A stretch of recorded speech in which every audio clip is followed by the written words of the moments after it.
Hello, everybody, and welcome to another stream of the Lost Heart, a D&D campaign. Um, we are one member short, but it's okay. They told us they're going to be a little late, so till then, who wants to give a recap of what happened last session?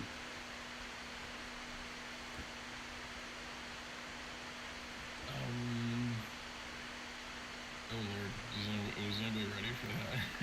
Oh, I just realized that I multiple commented on my setup here. I forgot to turn on my tracking. you're good. I can do it too. So what I do remember from last session is we started off with a dream sequence and discussing with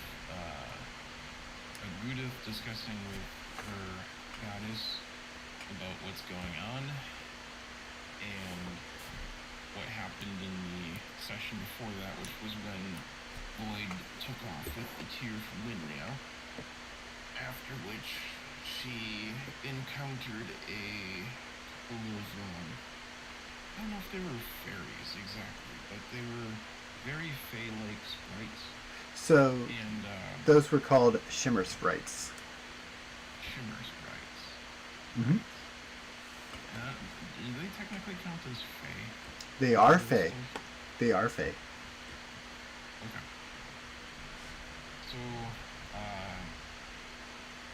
So she encountered them, and they were trying to stop her from advancing. And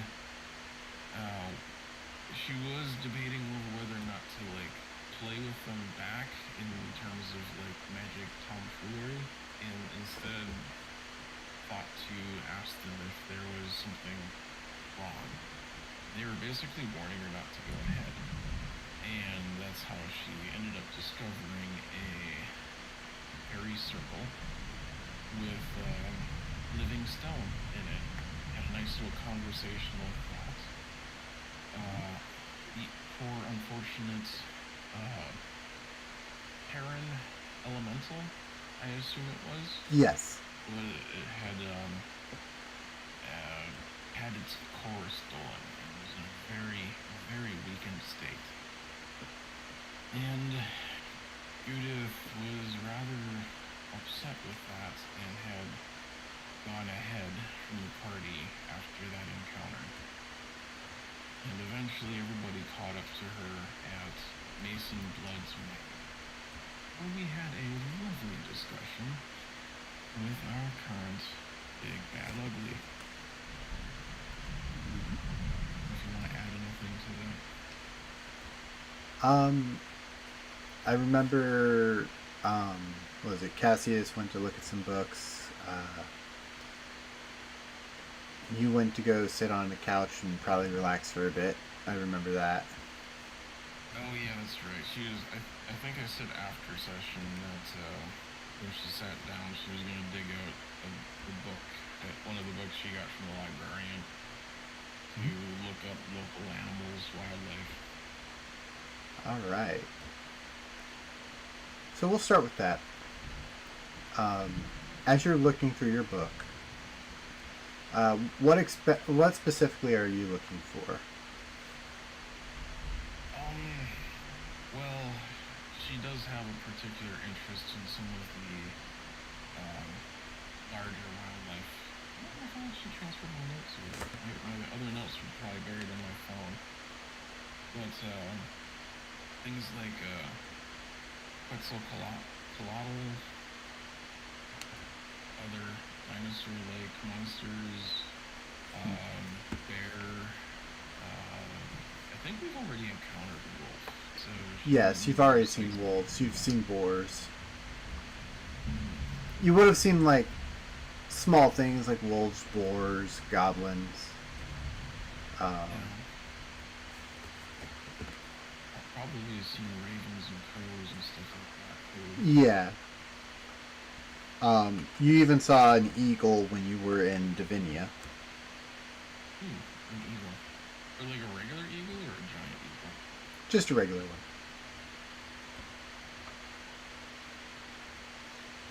But But yeah, she's kind of just looking to see if. I guess the short version of it is looking to see if there's anything local to this area that stands out as, oh, I should try and sightsee this thing. let me pull up my map, which is in Discord for the moment. That reminds me. Remind me to get with you after D&D to add some towns to the map. Okay. Um, I need to get back where did we put the map? You know what? I'm just gonna use the one on the PC for now. For anyone watching stream, I should probably move the bookmark here too, so that way you guys can see it because you asked the question. So from where you're at, you're currently over here in Blight, which is actually Blight Water, not Blight. There's been small modifications since this map was made. You would also know that some of the creatures that you're looking for, there is a town down here. I don't know if you can see the ping. Yeah. Yep. So there's a town down there that actually strikes your interest. When you read the book, it says that a Quetzalcoatl can be found in a town just south of Blightwater called Quetzalcoatl. Fascinating.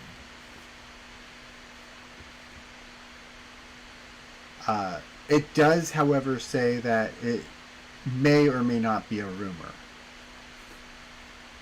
Okay. But it's believed that they are over there. Okay. That would be cool. You would also have, when you read your book, you would also see that there's actually like giant toads and stuff also in the area that's not too far from there as well.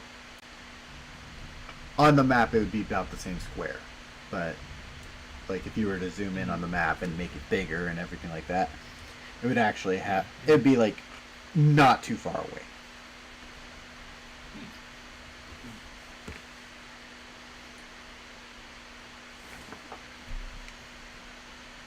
So yeah, that's one of the towns that I need you to add to the map. Okay. Sounds good. And then, what's everyone else doing?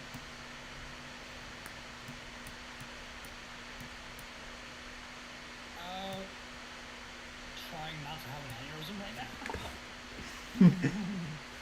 now. Survival check? Very active. Survival checks. Wouldn't that be a wisdom save? I gotta say, let's actually look this up and check. What would be the roll to save against an aneurysm? In D&D 5e. You gotta specify that. Aneurysm. Or medicine. Well, medicine would be to make sure someone else doesn't have one. I don't know. So there's in 5e.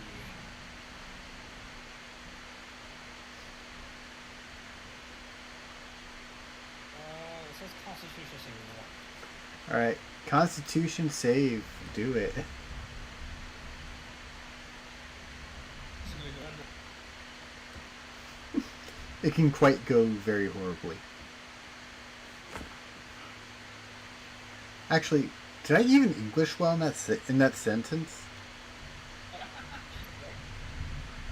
Plus 23 to save against having a fucking aneurysm. Yeah, so you hold back an aneurysm. You're like pinching your face, like just like melting behind it.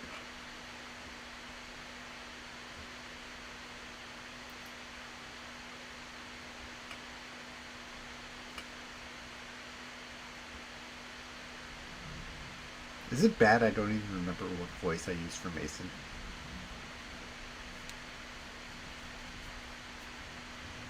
Quickly, go back and watch last stream. Nah, no time, no time. I'll make it up on the fly if I have to. Continuity errors. Let's go.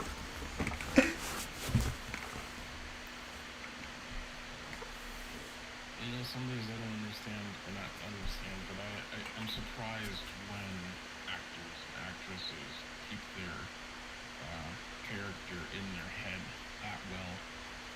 Yeah, 'Cause it's crazy. multiple days worth of recording to do that. Yeah.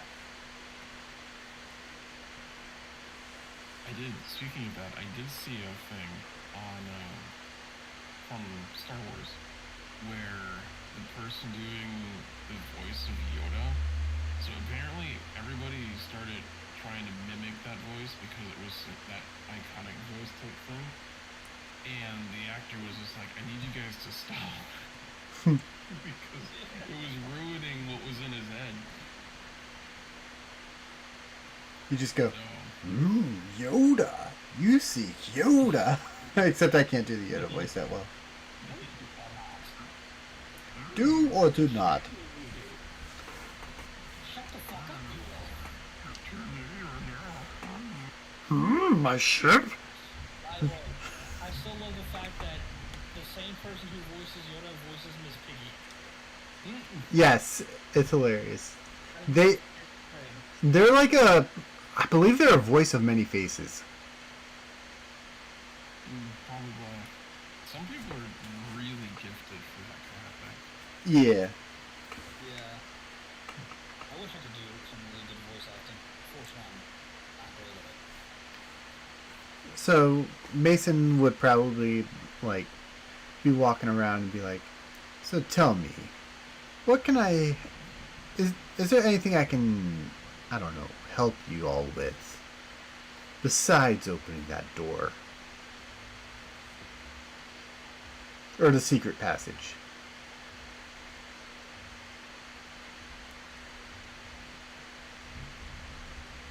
Also, they're right back around with it table again. No, Mason's just making his way around, starting with like Cassius and Lyra, and then kind of making his way towards you. Okay.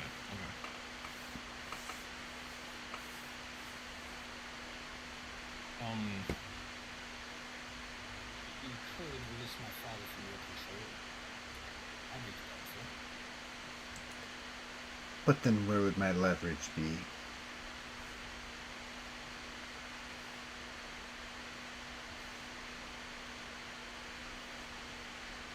You do realize that one way or the other, we would have to interact regardless if you had that leverage. You're currently surrounded the whole time. True.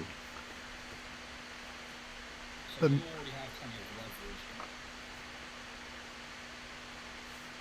maybe I want you guys to get stronger before you take me down. Or before I snatch away all that hope and ambition that you ever so slightly cling to.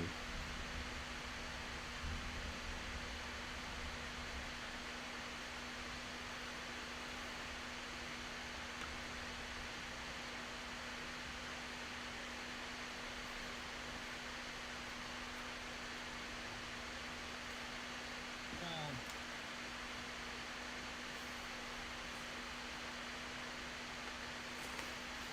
you don't have to play this.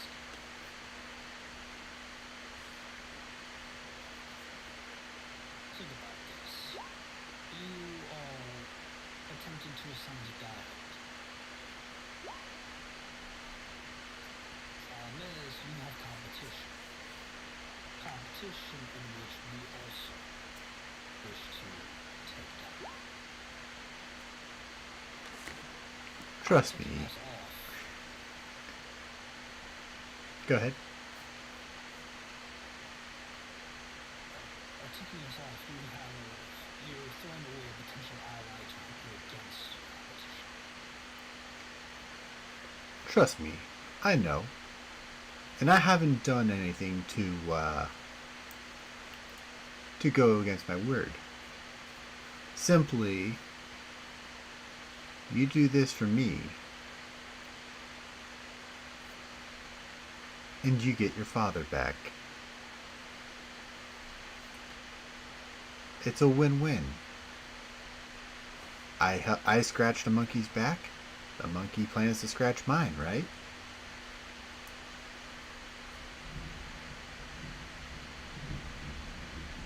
This is very colossal. We've had to use cold man monkey.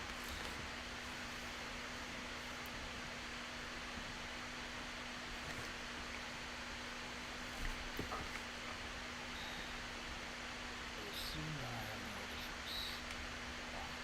And to be frank, my armies aren't really around to terrorize your people. No, but the all-consuming, all-seeing mist is.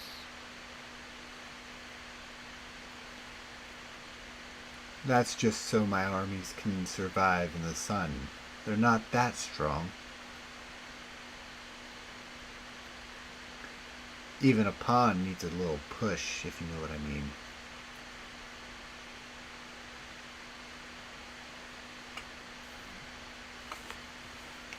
That's. If you don't hold it again, I don't care how powerful you are, I will rip the dog right out of your ass. And that's the ambition I hope to see.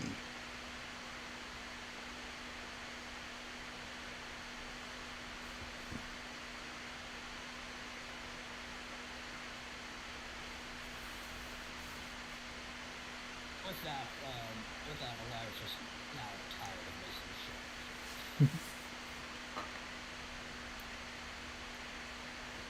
shit. He looks at you, Cassius, and says, "And what of you? Do you have anything for me?"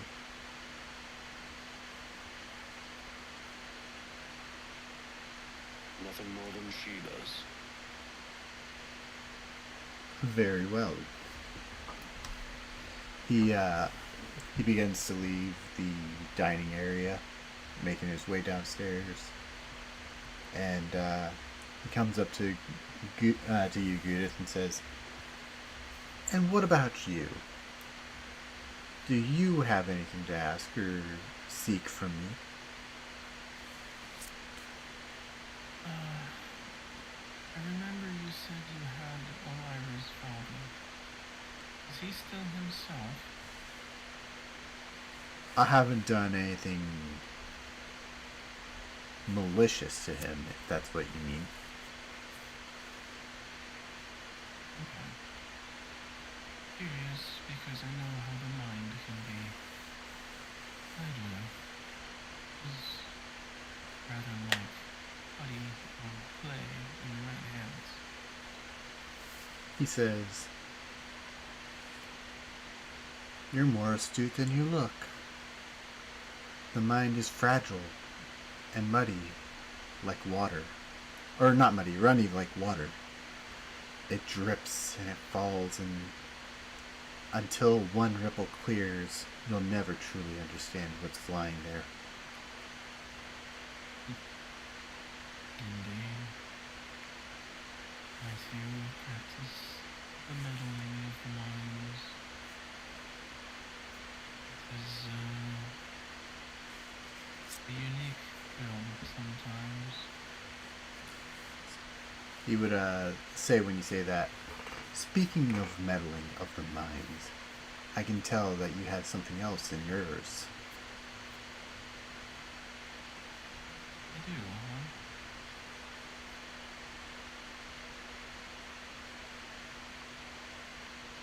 Out of character, my brain feels like mush. Are we referring to?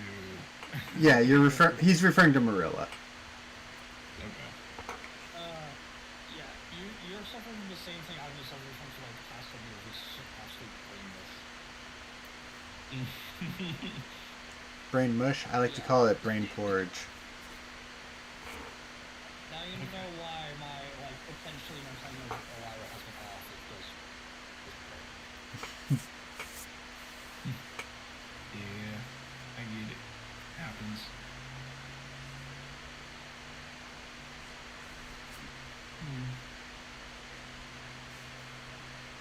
I do. Fascinating.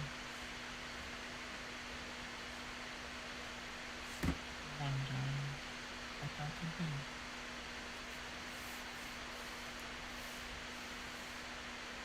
You would hear him say something like, just as the sands are always shifting, so are the thoughts in our minds.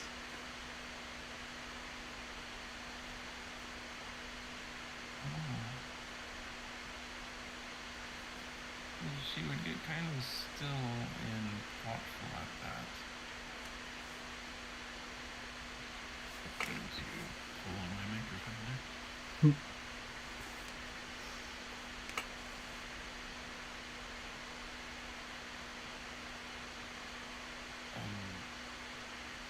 Does he have any more on that moment? Because I don't know if Judith is going to say any more on that particular edge of it. That's about all he says. He doesn't quite know what's in your mind, he just knows about that. Welcome in, Gap. You're finally here. Oh, has he returned? Yes. Hello? Hello, hello. I had a code dog decided to do his business in the carpet. I gotcha. Also, those are the chemicals. Yeah, that's why I use a bunch of chemicals. Oh, that makes sense. That's fun. I hate it when you work with chemicals and then you smell like the chemicals for the rest of the fucking day. I smell like detergent, bleach, and fabric softener with Bleach is the worst offender of all those. You know, tell me. I can't stand smelling like Lysol. Oh, Dude, my fucking work smells like Lysol a lot. At least the sanitizer.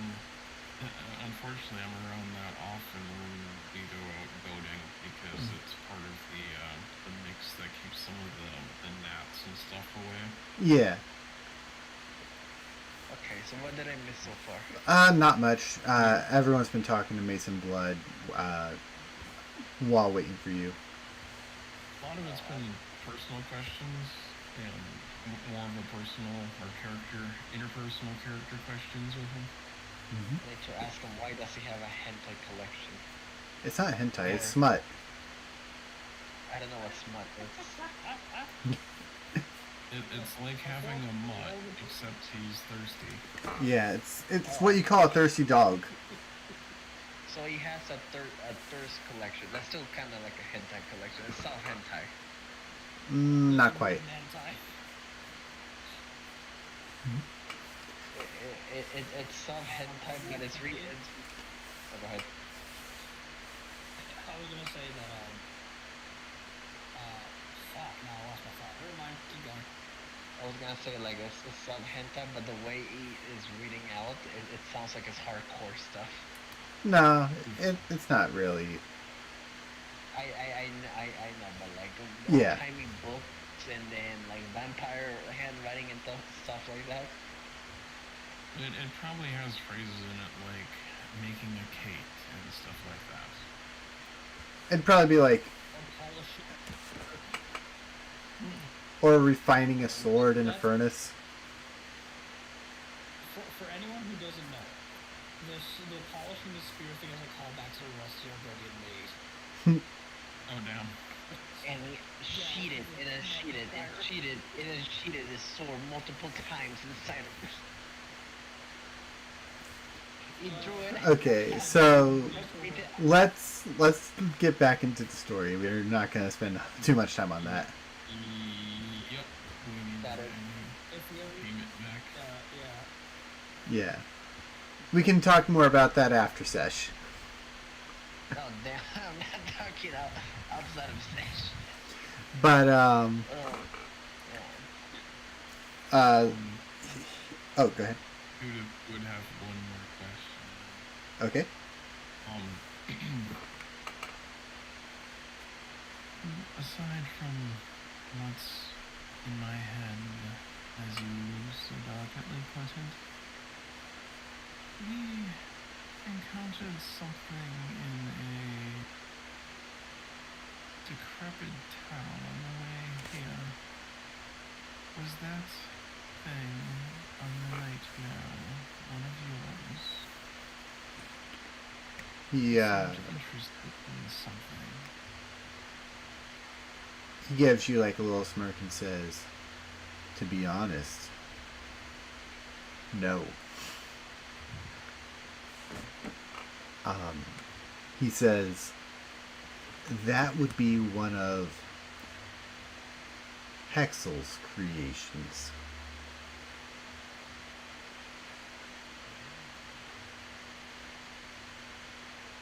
I see.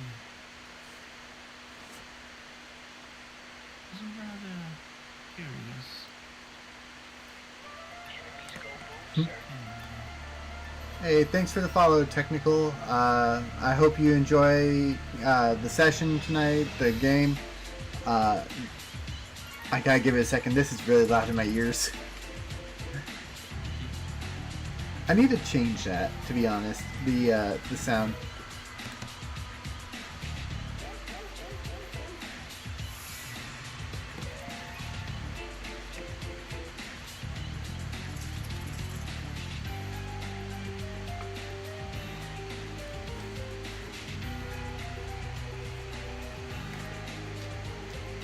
It's so loud. It's also long. I honestly turn on Yeah, this one's just the follow sound. Which, if you don't know, the follow sound is the Goosebumps theme, and I probably should change it. Long story short, when I was starting out, I wanted just the little dun dun dun dun dun dun that started it, but I couldn't find it, so I had to get the whole theme for some reason.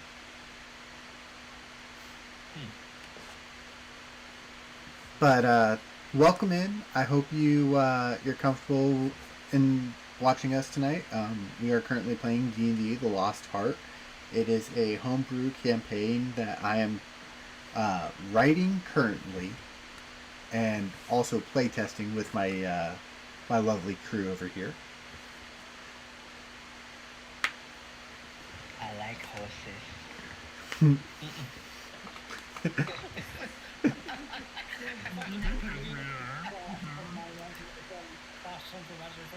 I like cereal. I like cereal.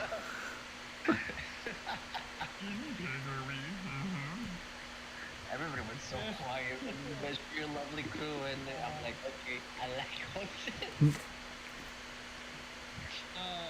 What did you ask about exactly, Rain?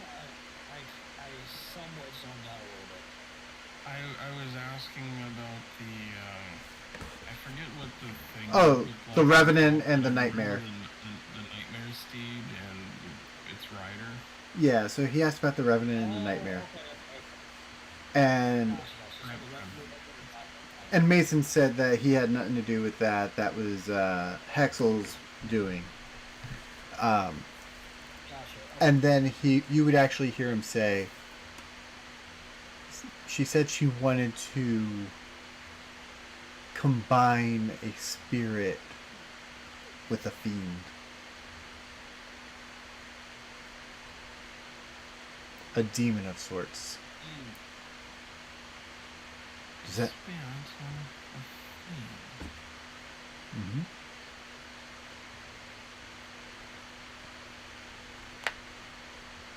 Even possible?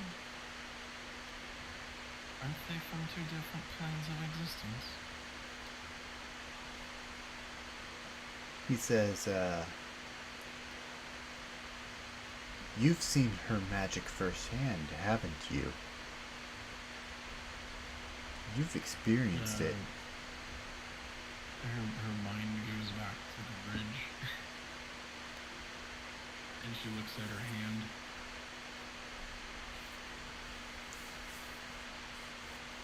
Were you not and on two different locations and she did that?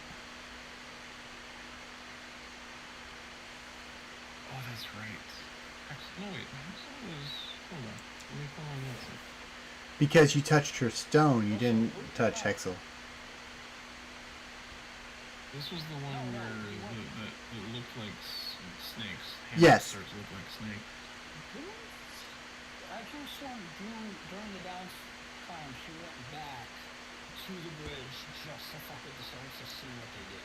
Yes, Just to see which one did what. she did. So Yeah. I think, yeah. So Goo does have that written down. Yeah. Yeah. I would also say, because we also found the wolves, the werewolves, Mhm. also had her marking on them. Not masons, it had hexes.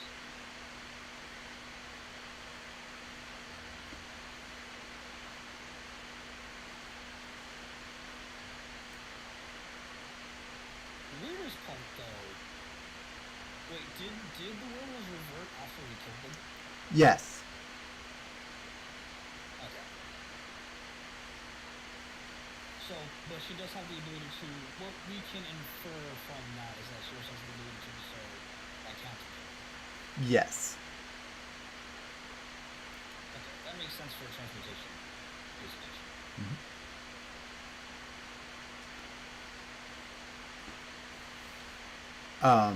To be honest, he would say, you were playing with something you weren't supposed to be, weren't you? I wouldn't say that I wasn't supposed to be. I play with a lot of things that I'm meant to play with. My temptation is so strong here.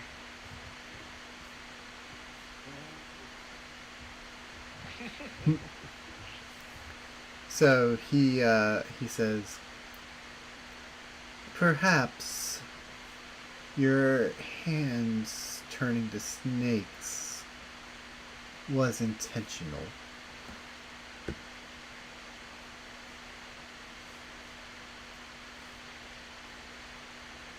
And accidentally intentional?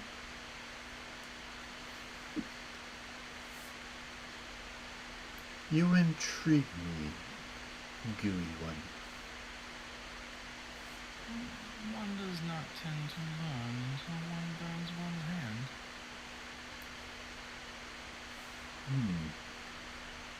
You sound like you'd be a really good experiment subject. For what, might I ask? For everything. What is knowledge without the anticipation of the unknown variables, creating new things that no one's ever seen before?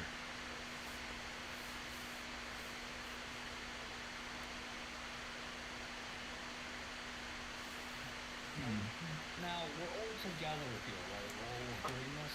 Like, you're all able to hear, yeah. Okay. Unless you followed him out into the living room, you would probably be hearing it distantly through the doors. I mean, there is no doorway at the stairwell, it's just an open stairwell. I will say that Lyra doesn't say anything, but she is clenching her fist hard enough to draw blood. hard enough to draw blood, huh? That upsets Lyra. Fascinating. Well, considering the fact that, as I said, Lyra again cares about Judith, and on top of that, mind you, is then he's talking about using you as an experiment subject.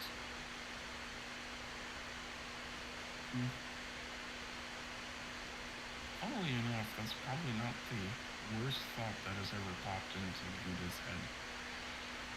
What's wrong with me? Let it piss? No, it's not. But the fact of like of Mason essentially treating you as an object and a sort of an experiment and not a person. Objectifying women. Well, objectifying her, but also like he would is do it- countless things to her, no matter how much pain she would be in due to what he's doing. The little gooey one. In my fingers. Is it still objectifying if the person you're talking to hasn't already done it themselves?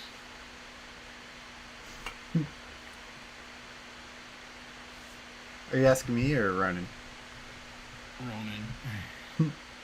That's a very good fucking question I don't know the answer to. Because you objectify yourself. Technically, yes, you're still objectifying yourself regardless of the situation. Okay, fair enough. And one thing for you to objectify yourself, it's another thing for someone to objectify you. Regardless, it's still the same thing, though. Fair enough. You can Fair enough. you can put it however you want to. You the person himself, like in this context, good at this being objectified, even though she's objectifying herself, and then the other person is objectifying herself. Them, it's still gonna end up the same result. Judith is objective.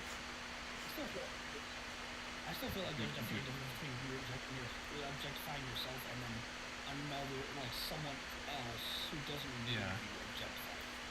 Yeah. You're making sense. You make sense. Yeah, it's also because like Mason is a sociopathic, remorseless piece, and there's probably a dozen of things he would do to be with cover an excruciating pain if he were not rich. This is true. You But said her mind warrior. hasn't gone there yet. You know? This is why it's pissing her off. He's a warrior. He likes her and he wants her. So he can do these with her. No, it's not jealousy. It's just straight up like, I don't want him laying a hand on her because he will fucking just destroy her just to get a excited results. In other words, That's more Goom is gonna end up as a jelly jiggler. and fucking worse. To be honest. Just add powdered horse hoof. Oh, fun. He says, it's okay. You don't have to make your decision now. And he begins to walk over to Gabriel. And what? That she would have blinked and went, what did that mean? So he walks up to you, Gabriel, and says, and you, fluffy one, have you any questions or concerns about me or for me?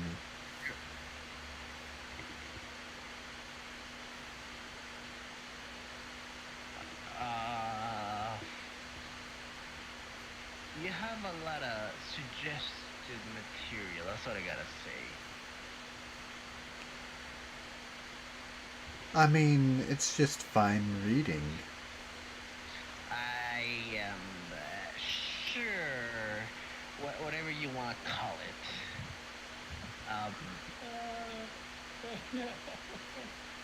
You can learn about a person depending on what kind of books they read, and no wonder you're making passes to the slime. Let's go with that. I mean, yes, I own the books, but do you think I'm the only vampire that lives in this manor? I'm not saying you're the only one. No, but you just said it yourself. You own the books, so I'm not judging. It's just you can find better reading material. He looks at you and says, some of the vampires in this manor are quite interesting. They want to have wine and talk about a book they've never read and gossip. They call it some White sort of smut club, is what they called it. So they go like, oh, pass the cheese. Oh. Not quite to that manner, but like, usually they just drink wine, talk about a book, talk about things I don't really pay attention because, boy, do those conversations just drag on. You know what? You do realize that if we ever get really big, you're gonna have to write those books, Cody. No. No, technically he doesn't have to. Somebody else could do it for him. What, It's right? not a bad Just idea. writing all the smut You books? volunteering? Like 80% of these books are gonna be lying. written by Matt. Hang on, one at a time, please. One at a time. What were you saying, Rain? I was just saying Tusk Wolf was not written by Matt Mercer. I'm sure he had input on it, but it was written by somebody else. To love a Loxodon.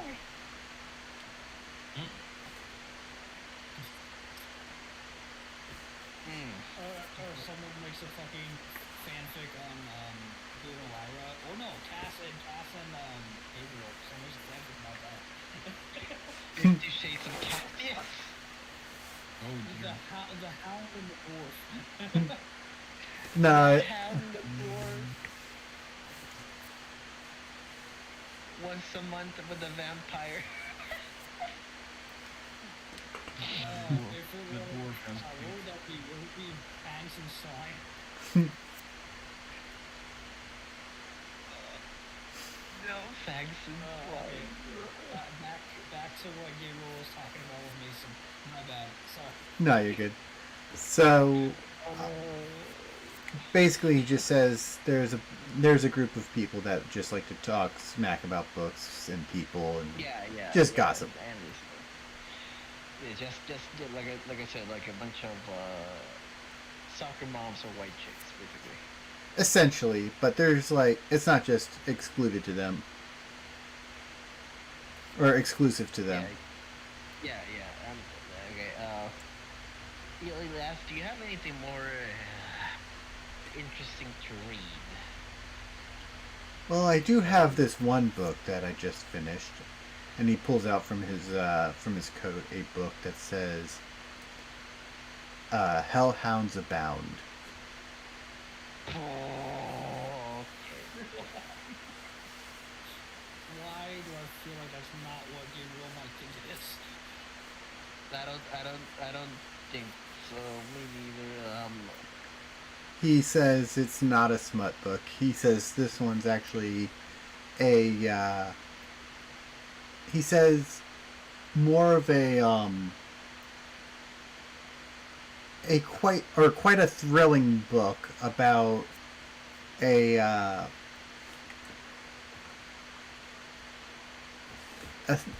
man who died and gets reincarnated as a hellhound, and he is literally just using this time to find the man that killed him and get his revenge.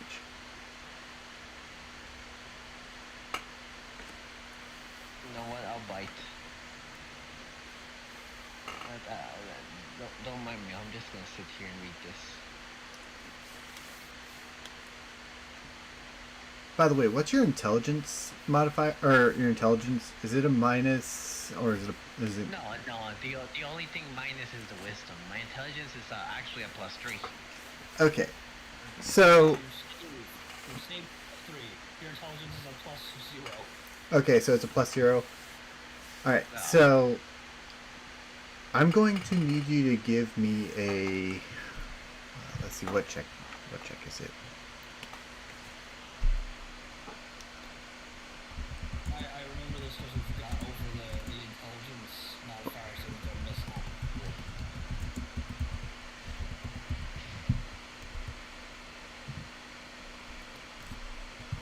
I roll for intelligence. It's a regular 10. Yeah. Okay, so with your 10, the words on the page seem to remind you of something. You don't know why, but they remind you a little bit about who you were, essentially. What happened to you?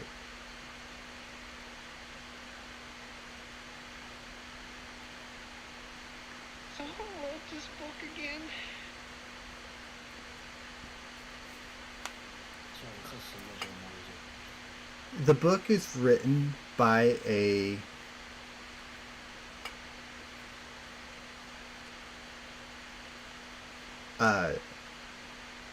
you know what? You see the three initials, DBF, and those initials spell out Dwight Blackfang.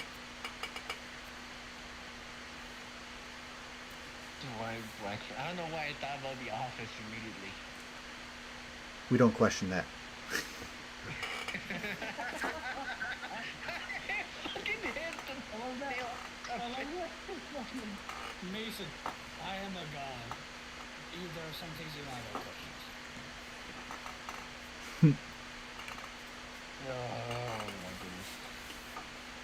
goodness. He says the author he's never met, or no one really knows who he is, and that he was essentially a shut-in. That most people say that he's a shut-in who doesn't really go out much.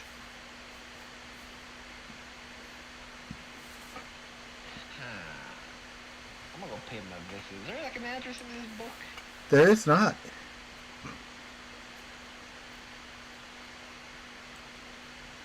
There's no address listed. There's no town of residence even listed. There's not even a in honor of or in memory of, nothing.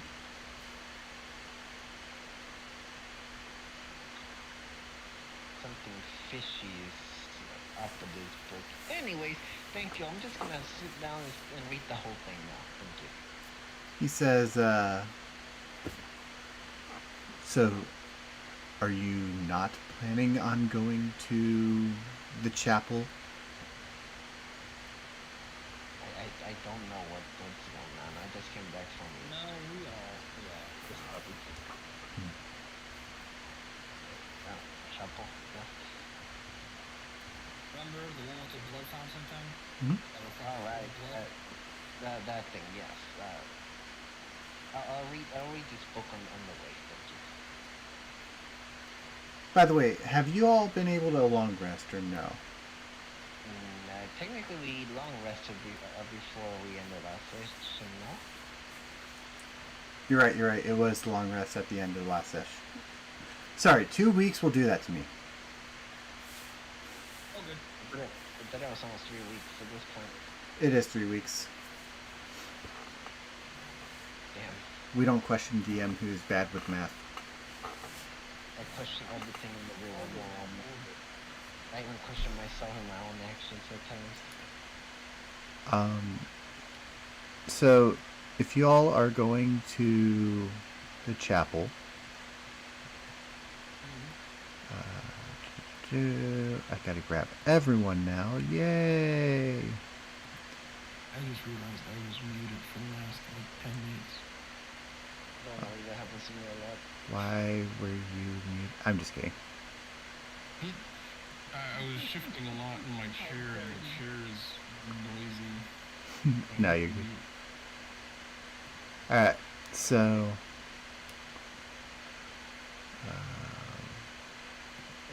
Nothing to do with paste topics. everyone there, and then we're gonna delete there, and then Of course you heard. I'm gonna shrink everyone down because it makes sense, because these boxes are huge.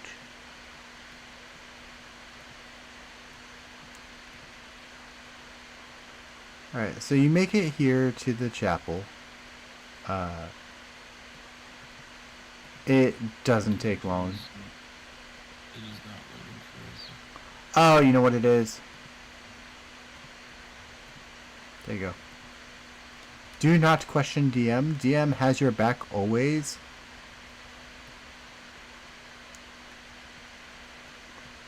All right. There you go. So everyone's here, even Mason.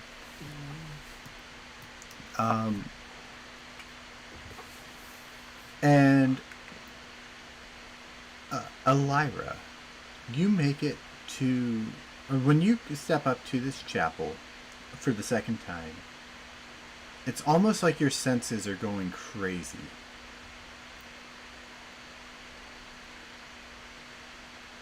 My divine senses? Yeah, your divine sense. Okay. Do I know what's setting them off? Or Uh, is it like we came in here with blood and it's reacting to that? you came here with blood, and it's reacting now. But you can't sense what, like, you're not able to see an aura as to where it's at. You just get that essentially like a spider sense feeling to it, you know? Yeah, so is it like it's all of a sudden it's like abrupt, like it's reacting like that, it's all over the place? Yes. So the sudden wave of just like the divine sense freaking out, Elira's gonna hold her head for a second. And she's gonna be a little bit wobbly just for a sec.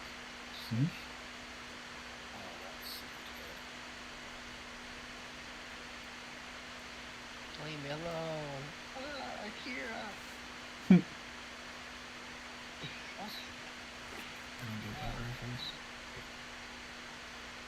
Something's happening. Something's reacting to the blood. I don't know what it is. Like, it's in here. I think something might happen once we. I don't need finding the key. Do you think it's because we brought the mason guy with us? I'm sorry. Repeat that. Do you think it's because we brought the mason guy with us, or? Yes. There was something reacting to the blood. So let's just throw a mason in there. There you go. Problem solved. I don't think it's going to solve the problem. I think it's just going to turn it into a catalyst.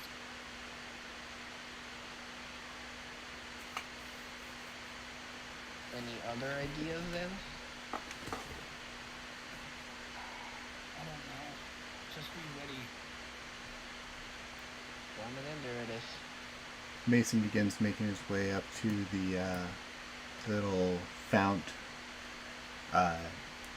He takes a small dagger and makes a small slash in his hand and just drips the blood into the bowl. Oh, Mason is with us. I thought Mason had us like a tube of his blood or something. No, he came with you. No, he came in with us. Yes. That's literally why I said. Wrecking ball. He came in like a vampire.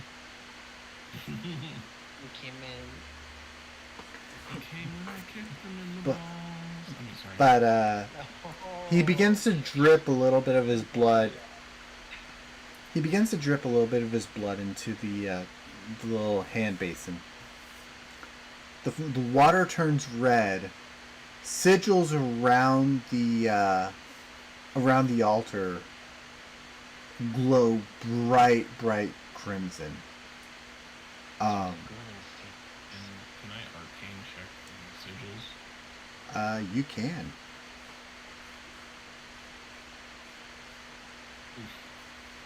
Only an 8. So with an 8, you would notice that these sigils are in infernal. Oh, that's interesting. It's almost like it's being despelled is what it is. Huh. Almost like there was a wording on it.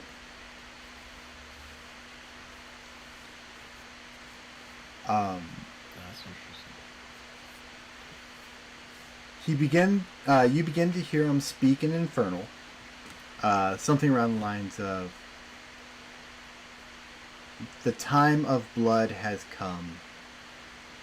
Rise anew, for the new God rises." And as soon as he says it, the altar begins to slide over, and the stairwell is revealed. I love that the only one that actually understands any of that is Judith. Yes.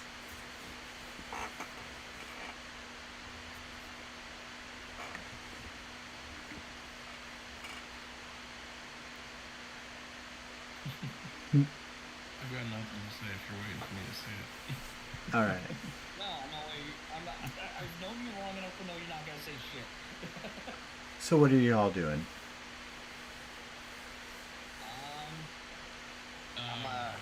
I'm a sneakily go down the stairs. It's gonna be kind of hard to sneakily go down the stairs. Mason's watching you also. I know he's watching me, but I don't think he's gonna do anything about it. On the contrary, he's most likely gonna let me go downstairs. It's more of whatever the hell is down there. Yeah. You sure you don't want to jump in? I mean, I can jump in, yeah, if you guys want me to. Do not. Yeah, I'll jump in and I do a Helldiver salute while I go down. For super I'm gonna, yeah, I'm shit. I'm gonna turn to Mason. Say, I assume that you're just sending us down the alley, right? More or less. Why should a god have to sully his hands with the small things? Cause if a god wants anything done, that's himself.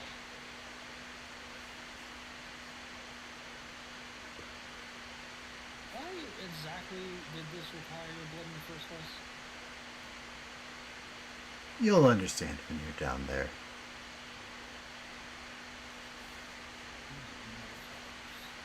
Alright. Always some heebie-jeebies going back there. She does say that. She does say that. She straight up calls him a motherfucker to his face. He just seems unfazed. But for real, before we do anything else, I would like just to roll for stealth and just stealth my way down there. Okay. Judith Is is that- also going to like chuck a little tiny stone down it. Let's see. So, That's my stealth thing. if you're chucking the stone, I'm gonna give you an investigation check. Are you just trying to figure out how deep it is, or what? Just, I don't know, just gonna throw a stone in it and Oh, never mind. Then listen and just throw the stone. I guess it would be listening maybe, and more or less just because. Okay. If it helps, my stealth is 24.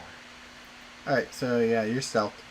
As you throw the stone down, you hear it trickle down probably about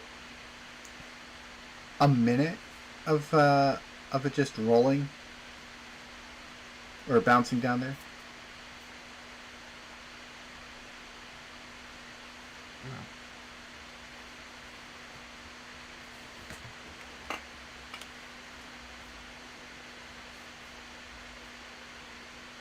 Also, on the when you approach the entrance, there is a faint red glow that leaves.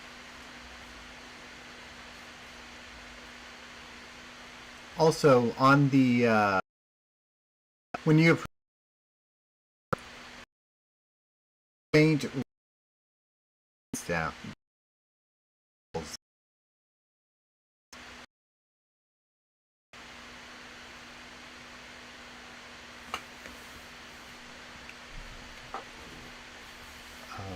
Are y'all going down? Oh, sorry. I was saying, if You must have cut out. it's okay.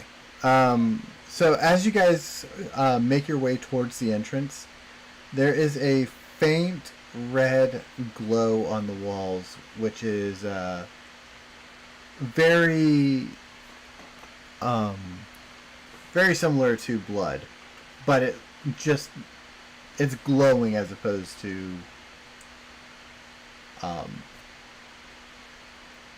other things.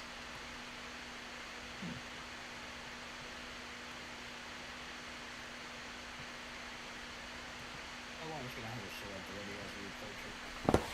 All right. So I take it everyone's going down the stairwell.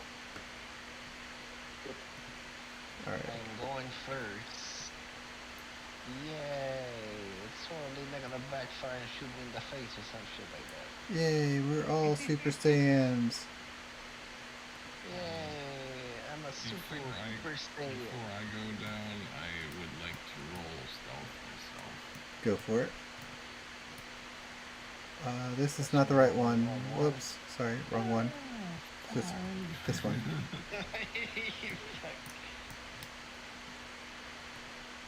I am not stealth. I am humongous. Okay, so as you try to stealth goo, you make a lot of noise. Need to. I kicked a small rock down the stairs and Elira is gonna be very hard to see down here. Just saying. oh, It's gonna be dark.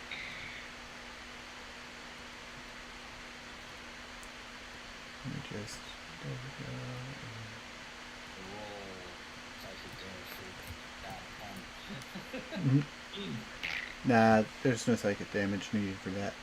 Okay, so as you make your way down, you see a long tunnel and it hangs right.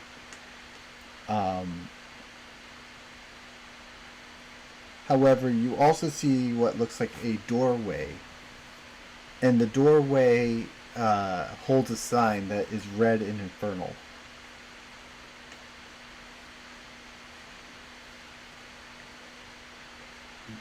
Did you cut out again?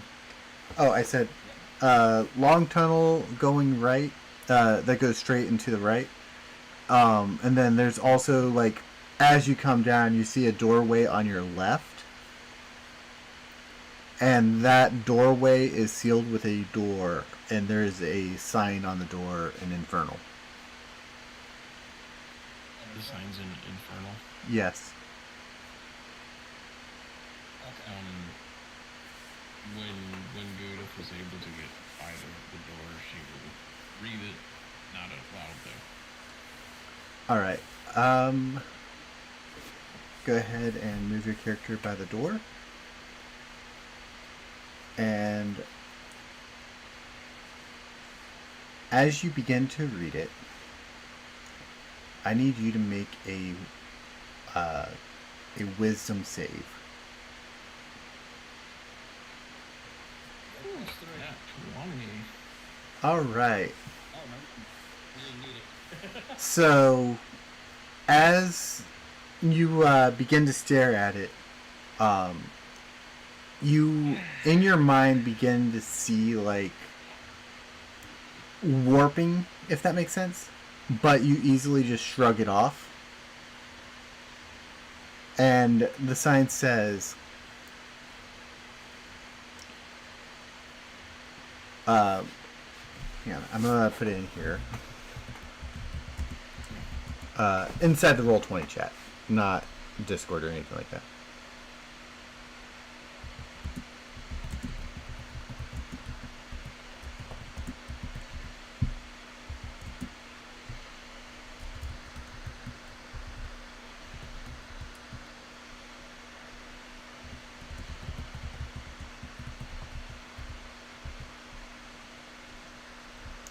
I need to figure out how to properly word it, because I had it worded and then I forgot it. I did not write it down.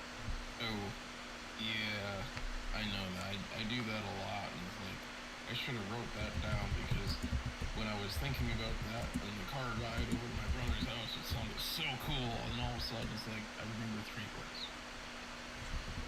Yeah, it's definitely in there, man. Oh my god.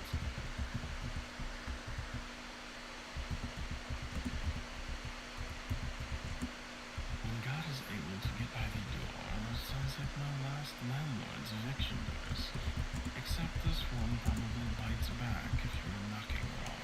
There you go. Thank you, Luna.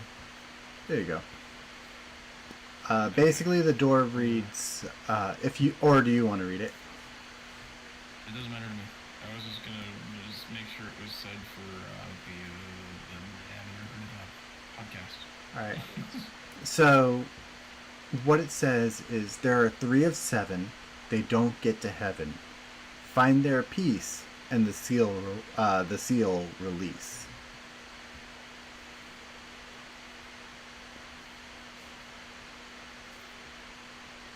Oh, guys, I think it's written in abyssal.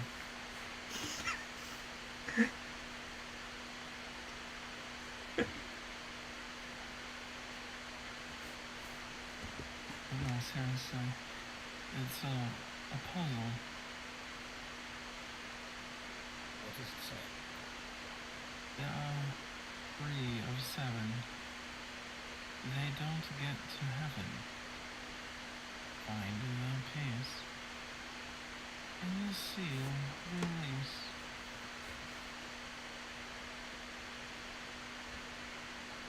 I'm just gonna explore a little bit further on the corner. Thank you very much. Okay.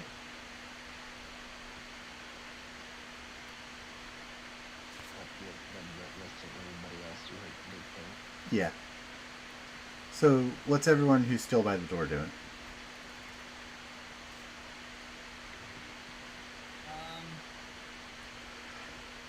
I'm I was going to do it guess. now. Let's just like that. Oh, okay. Okay. Oh no, you go ahead. Go ahead.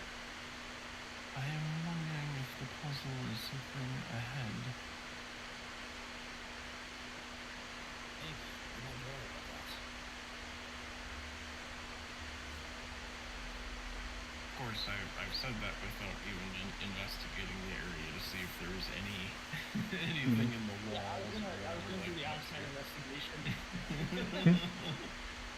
I was gonna do the outside investigation, like 3 of 7. So I'm like, okay, so there's some sort of pattern, like something that's in common with, say, 4 other things that are in place, but like 3 of them are out of place or something like that.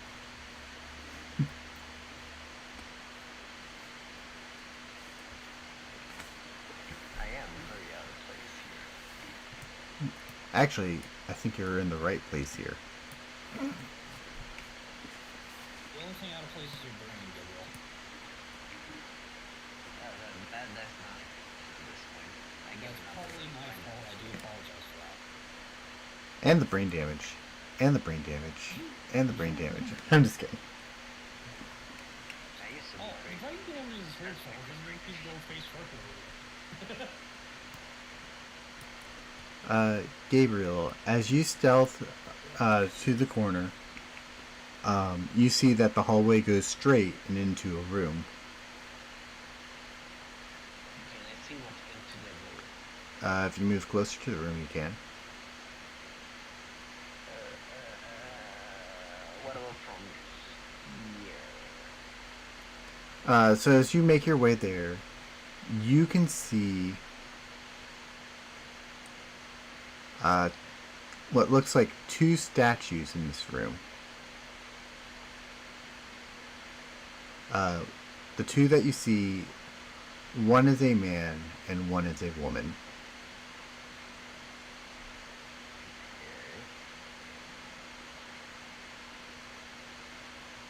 I will grab a stone and then toss it into the room. More specifically between the man and the woman. Nothing happens.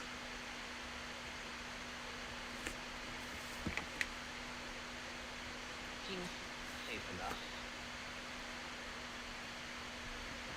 I slowly walk into the room. As you walk into the room, you notice there's actually 3 statues. The third one is depicted as a beast.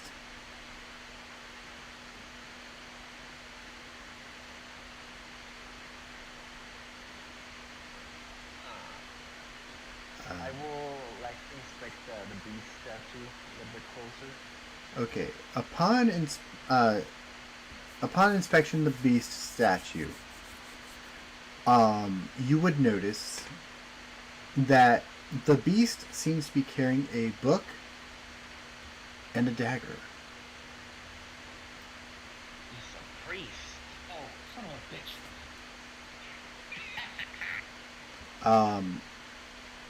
Also, um, there is a plaque in front of him, but you can't read it.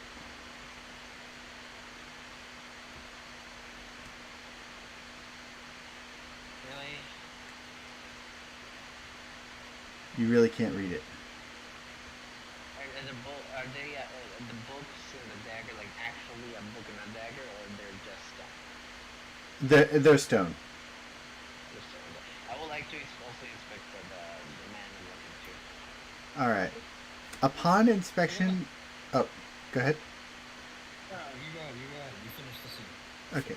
Upon inspecting the man, you see what looks like a statue of a knight with a broken sword. Upon inspecting the woman, she is holding scales, but they're tipped, and in one scale is a baby. Okay. I think I know what it is, but game was not smart enough to fucking figure it out. So, oh boy.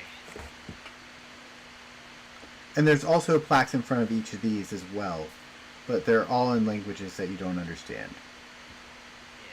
What about the rest of the room? Is there anything else that's outside of the place in the rest of the room? Nothing that you can really make out right now. Like, you see like blood spatters on the walls and stuff like that. But not much. Yeah. What about the other part of the knight's sword? It's literally like the sword is just not there from like slightly past the hilt. So it's like basically a broken, rubbly sword. Yeah, so it's not actually broken. It's just the design. It was designed that way, yes. Yeah. Okay. One thing you do also notice around the room is pentagrams and upside down crosses.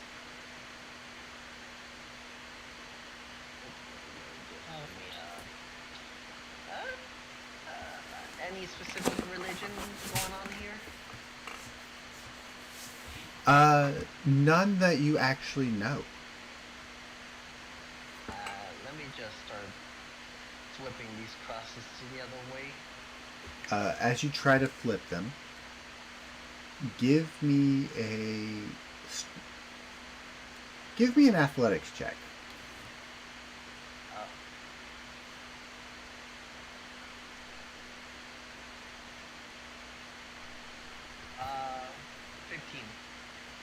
15. With your 15,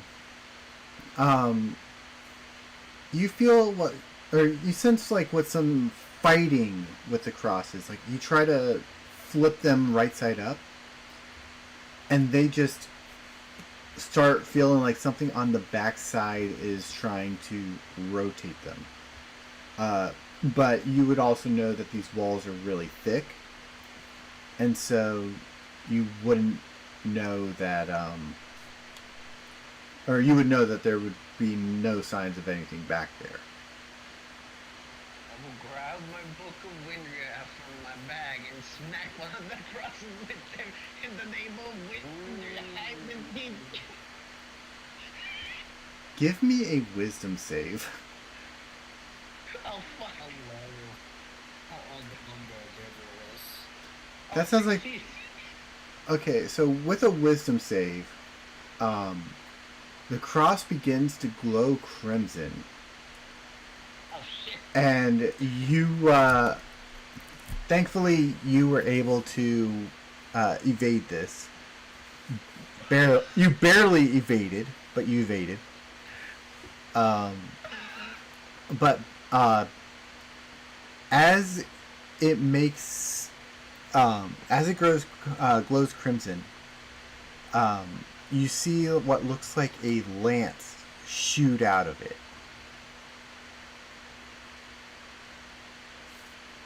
A lance shoot out of it.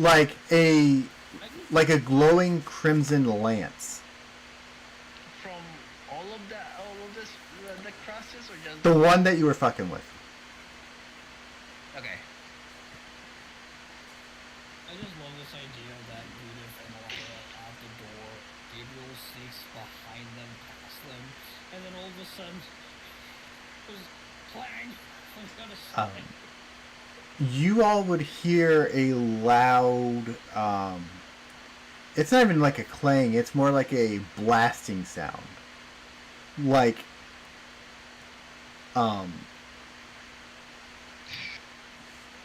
like it literally shot out of the cross. It was like all magic.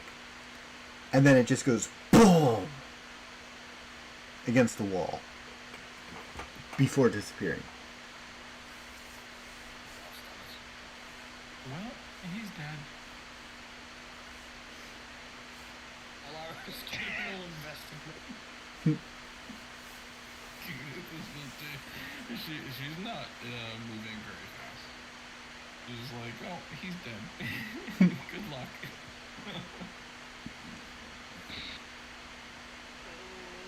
You get to have a feeling he's not dead, and Goo's like, damn it. By the way, if you want to investigate, I'll let you. You just gotta go down far enough to see. I will I will wait for the others first before I do something else. Before you start fucking around with more shit. I'm about to smack him with a different book. Let's just say that. There you go. And Oh my gosh. you all should be able to move your characters, by the way, for anyone who wants to investigate. We actually see if roll 20's really fucking right now.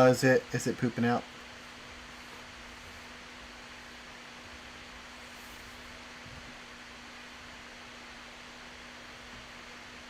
I mean, we are working within the theater of the mind here, too. So you can Yeah. just say I'm investigating the door.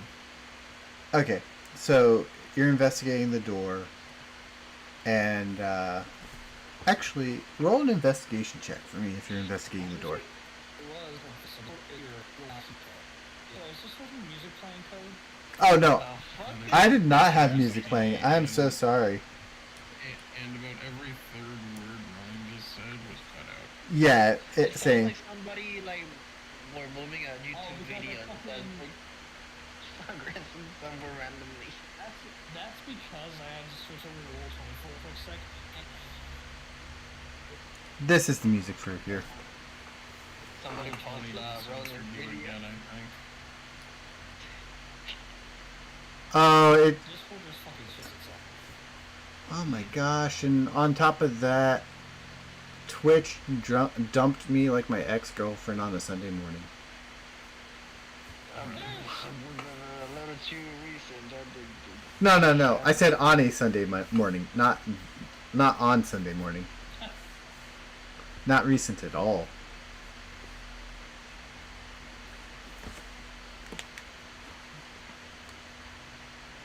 The way you said at all made it sound super sex. I go, Yeah, I've been out of a relationship for a while now, so. Oh yeah, I see your thing says you've been live for 20 minutes. Yeah, I see it. I also got the thing saying that I lost and then it came back, so. Yay! It was probably just Gabriel doing something dumb when it crashed. It's okay. I hit it with the wrong book. Okay. YouTube's still running. Twitch is still running. So we should be fine.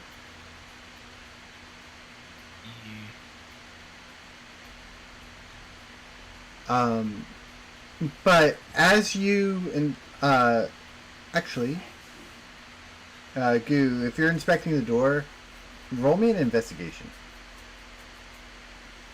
Sure. I thought Elira was going to do it, but then she moves inside the thing. There's investigation. Oof, oh wait, are we investigating and then invest in what the real fuck we're doing? Yeah, you can do that. Yeah. I mean, Gudith is I mean- moving very fast to go find out what happened to Gabriel. She just heard a loud boom and Right, said, but- "Nope, he's dead," and then and then ignored it. Right, but it's like during finicking your concentrate. Yeah. Is this happening? Yeah, it's all happening simultaneously together. Okay, so in that case, then I would assist you with the investigation. Okay. Oh, am I supposed to roll advantage then? Yeah, go ahead and just roll again. Just roll a second one and take the higher one. Alright, 22. 22 on the second one. On the door,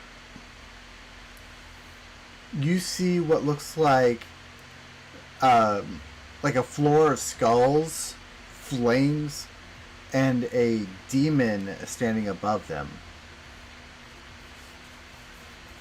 Or not standing above, but like standing on them. With his feet crushing down on one of the skulls.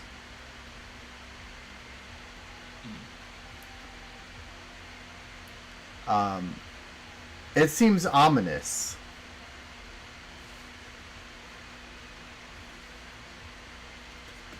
But, I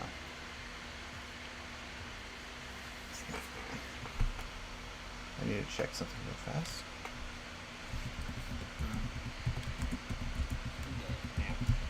Do I have holy water in my bag? Hold on.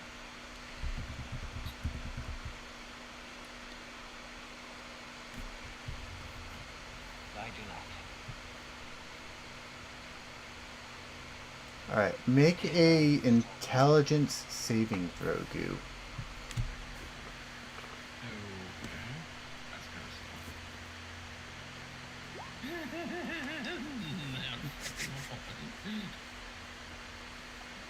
of So, So you rolled a nat 20 quiz, and then rolled a nat 1 on the ends. Jesus.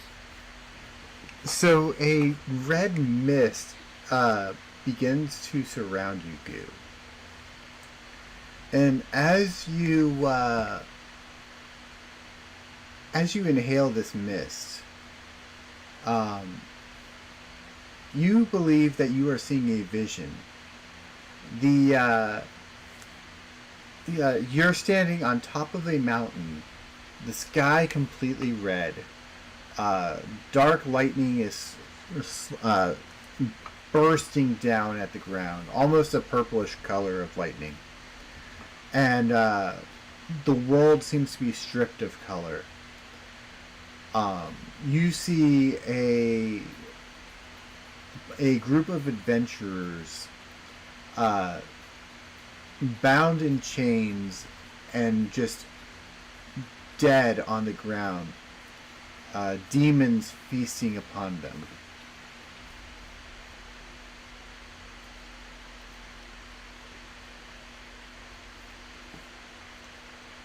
And then you hear, "This is the future of what is to come."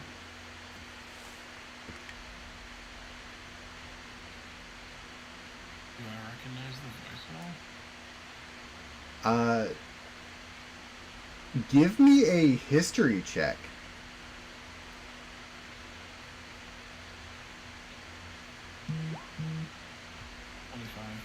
25. Yes, you do. It sounds just like the demon that you heard in the pit.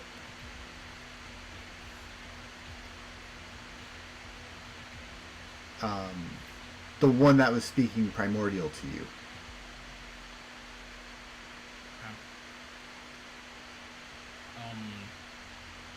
Was he speaking Uh, another language at the time, or was it just instant recognition regardless? It was instant recognition regardless. It was primordial. But you already knew the language, so. Because he was speaking in the language that you knew. I know sometimes things can just be like, you just know it. You don't know what they spoke, you just know what they said. Yeah, this one's like, you know what they spoke. You know what? I'm gonna give it to you this way. It's like they were speaking every language you knew at the same exact time. but yet it was clear, and the message was clear as crystal. Okay.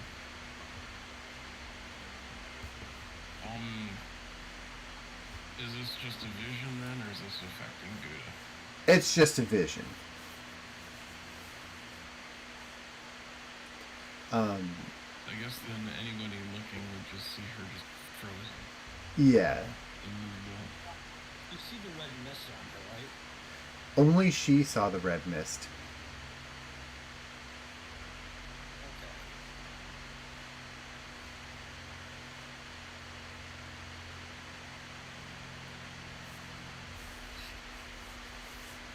I want an insight check to see if I can tell what's going on with Google phone. Okay, go ahead and roll an insight. So I do something.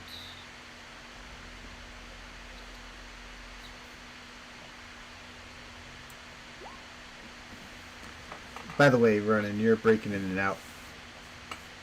Yeah, he's robotic at the moment. 24. Oh, wait. Hmm? I was at the right switch over to my phone.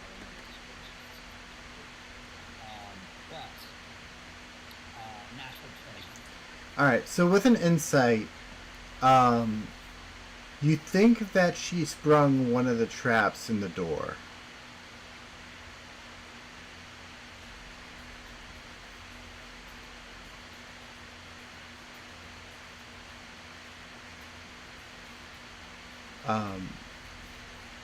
You can actually see like you can actually see like a little opening where it looks like something shot something out. You can't tell what shot out, but you know something came out of there.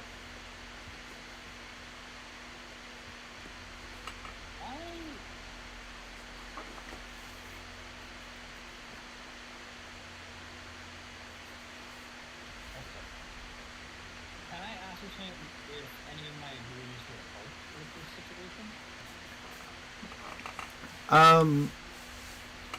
Honestly, if you just shake her, she probably would wake up, you know, like snap out of it. Okay, so I do that. Yeah. I was thinking like I had to like lay on hands or protection from evil. No, it's just like a small vision kind of thing. So Goo gets shaken by Elira and immediately snaps out of it. She blinks her eyes and just looks around. Huh? What? In a trance of sorts. As you snap out of it, you also have a blue nosebleed, like you're bleeding a nosebleed. I am nose bleeding slime. Okay. Yeah, a slime bleed.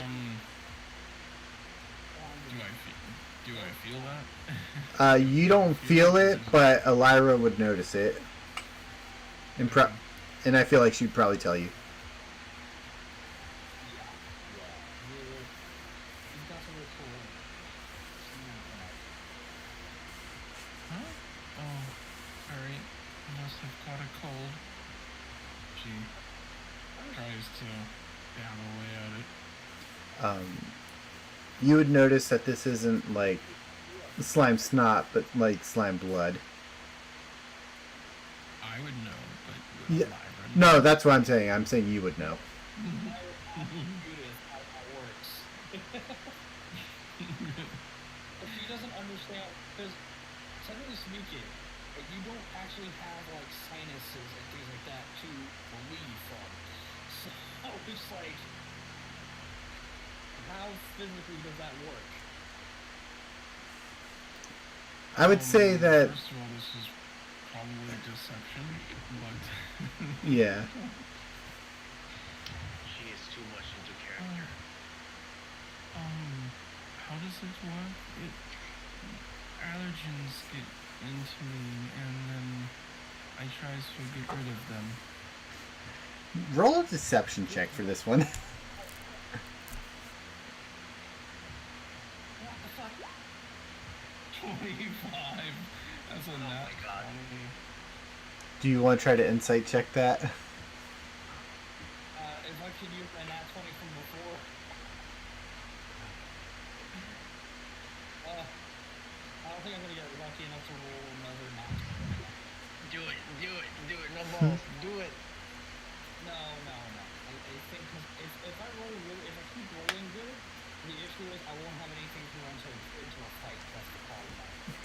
This is true. That's just her precision. Do it. I'll also point out that my nat 20 is Higher makes than it your impossible insight. for her- Yeah, it makes it impossible for a Lyra to actually roll a nat 20 and get it anyways. Yeah, this is true. Yeah. So you believe him. Or believe her.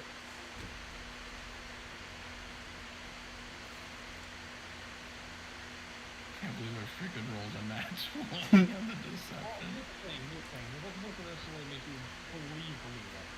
Right. You can at least be like, alright, I'm not gonna get any straight answers. Basically, I'm asking. it left you with a I'm not going to question it.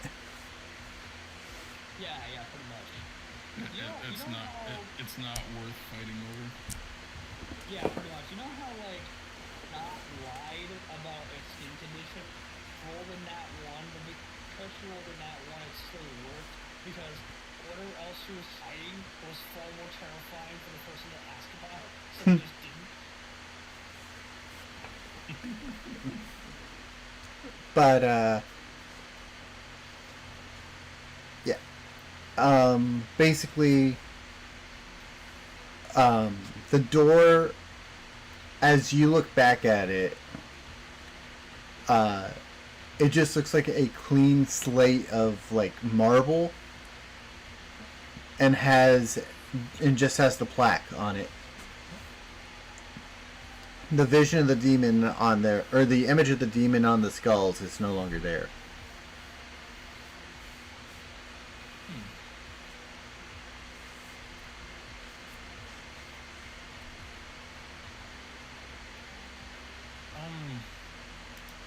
Hold on. Is that like a symbol of, why can't I remember his name? Cheyenne's dad. Is that like a symbol of his? Where at? Like on the door? What I saw on the door. Would Uh, would that be associated? Because that was his voice in the void, right?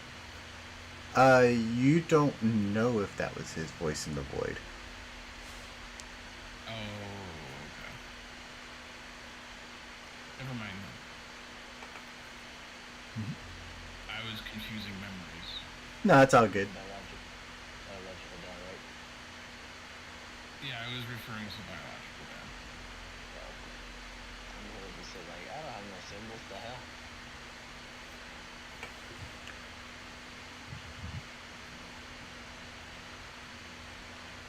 Okay. So, door no longer has that on it. Okay. Yeah. The door now looks flat with with just the plaque. Okay.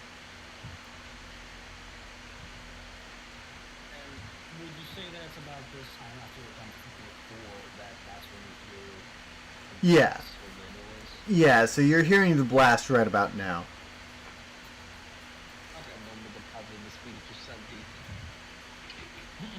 I want to make sure that we're going in order of when and where things are happening.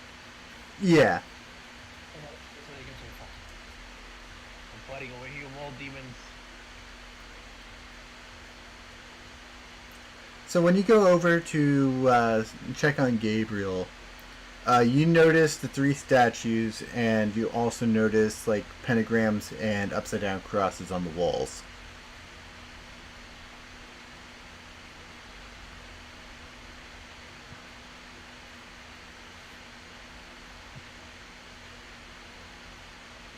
Can't tell that way. Say what? I think I'm not a doctor, so I just this way to make it straight. Okay. In the name of the medium and the Holy Spirit. So you said that I see the 3 statues. You see the 3 statues, the walls covered in pentagrams and upside down crosses.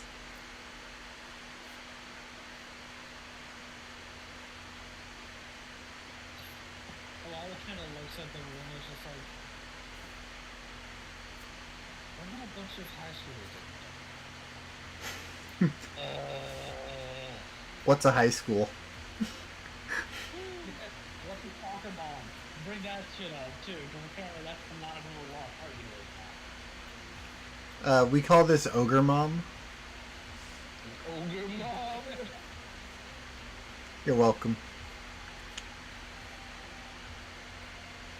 Soccer mom? Nah. Ogre mom. Yeah. Oh God.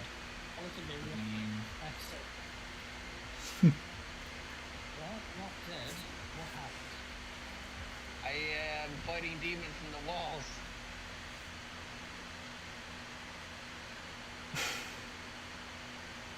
I don't think these portions ensure justice for classes that was lost. I think what's important are these that ensure justice for statues. So upon looking at the statues, you see exactly what Gabriel sees. The one that is a beast that has a sword, dagger in a book. The one that is a man with a broken sword, and the one of a woman that's holding scales and a baby. The baby is in the scale. I would like to smack another cross with a different book. I'll use the Vindria, or not the Vindria, the other one, the middle one, the gray one. Oh, Venrath? Venrath. Vindria, there you go, yeah. Okay,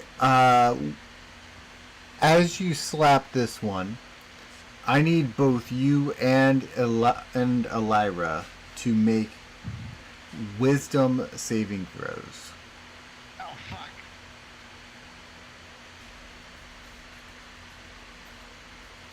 I might be screwed here. Oh, fuck.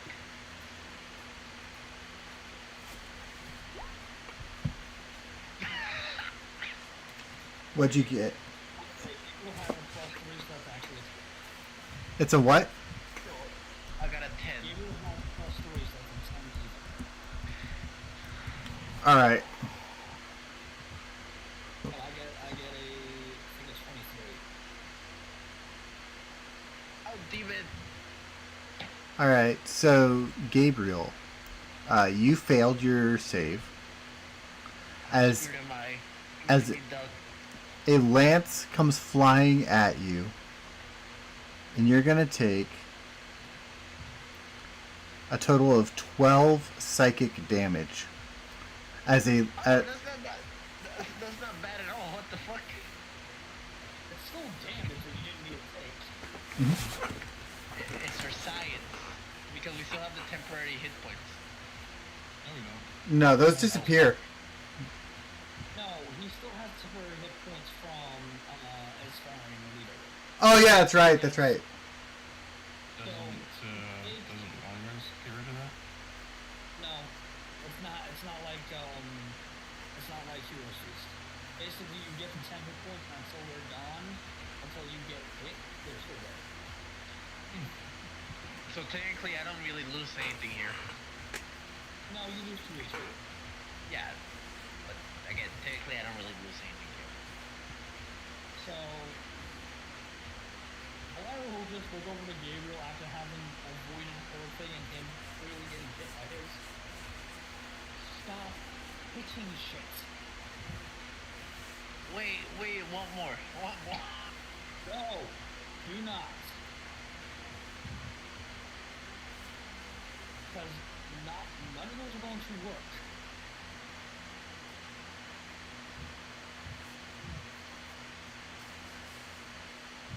I just told you that the crosses and pentagrams are not important, so leave them alone. I think they are. I do think. I don't know. Gabriel, statues. That's what's important. Well, we need Gure regardless to reach the statues at this point. Yes, we do. And she's going to take her time to get here. So in the meantime, don't try to get us speared by whatever the fuck is going on here.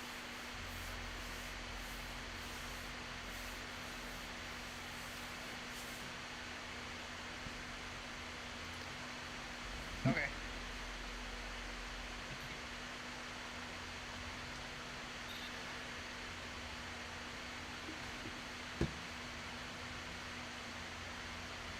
she's distracted, I'll smack him with the other book. I'm kidding. She'll smack you upside the head with the other book. And then you try to hit her with another book, and all of a sudden, this book gets speared to the wall by a sword. Basically hits you in the head with a book like a newspaper.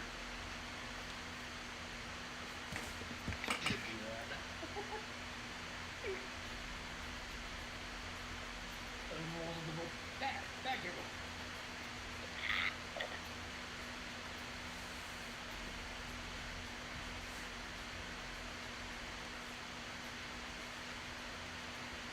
Would Judith be able to hear me from here? Yes, she would. She's probably still a little dazed from the vision, maybe? I don't know.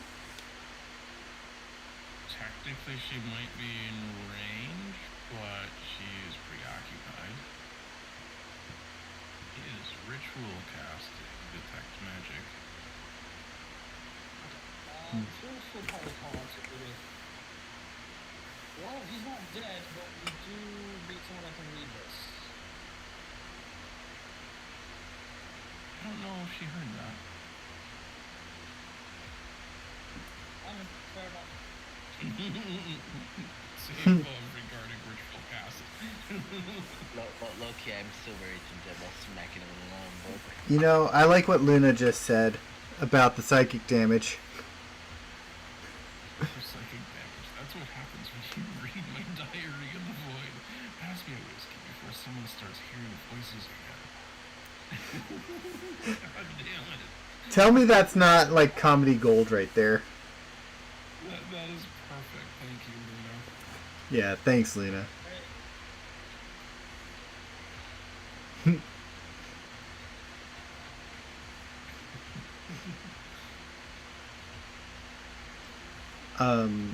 I would say y'all probably hold still for about 10 minutes, and the casting's complete. Okay. And that's a 30-foot range, by the way. So Yeah. I was gonna kind of look around to see what highlights in this hallway, and then slowly walk into the next room. As you walk into, nothing in the hallway illuminates, but as you walk into the next room, you notice that the 3 statues are illuminated.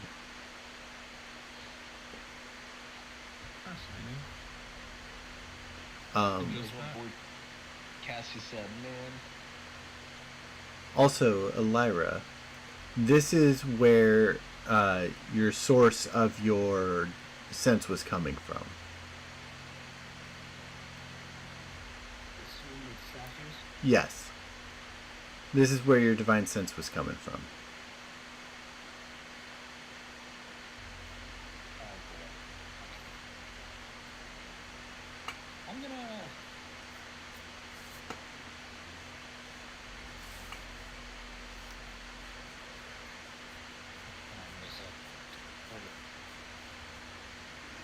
That's like you. A little raggy. Oops, a little bit of Discord tomfoolery there. I just heard. Yeah, Yeah. it's better now. I switched over to Ultimate for a fucking second.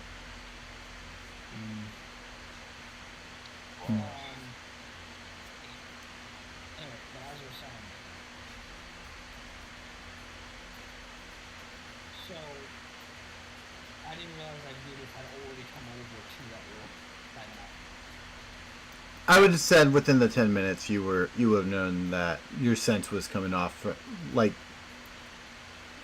No, that I'm aware of, that I know, I just didn't realize Judith had moved to the room where we are. oh yeah. Oh.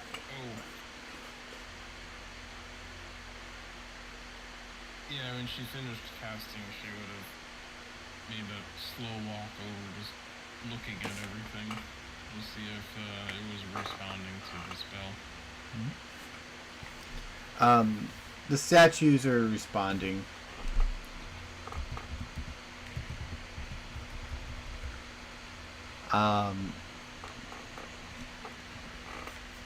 The statues give off a sense of both conjuration and transmutation magic. You Uh, said transmutation? Well, actually, I'm gonna say one statue gives off conjuration and transmutation. One gives off enchantment magic, and one gives off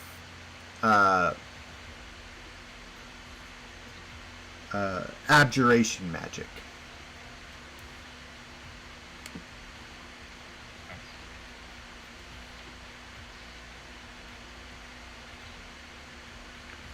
With a hint of necrotic. Interesting. Which one has this necrotic stuff to it? Okay, so the statue of the man, which is here, is giving off necrotic and abjuration. The woman is giving off enchantment, and then the priest gives off conjuration and what was the other one I said? Transmutation. Transmutation. Transmutation. Yeah, conjuration and transmutation.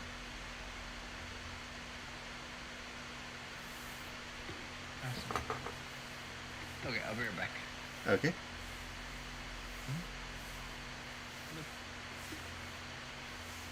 Um, Go ahead. do I see the plaque that was mentioned earlier then? Yeah, each one of these statues has a plaque. Oh, each one has a plaque. Okay. Yes. I guess let's start by reading what's on the priests then. All right. For the priest. If Yep. You would notice that it is a it's an infernal. And the statue of the priest holding the book and dagger, you notice two things about it before you start reading. You notice one that it looks very similar to Gabriel. And the second thing is, on the plaque it says, "His sermon was sweet, but his blade was swifter." You must define his sin.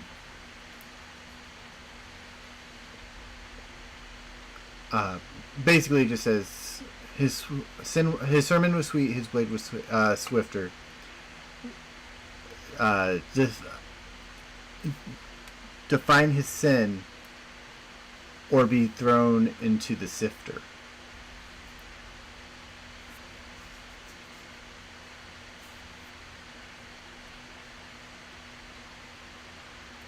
Actually, I'm just gonna say his, or your bones will wither. Here.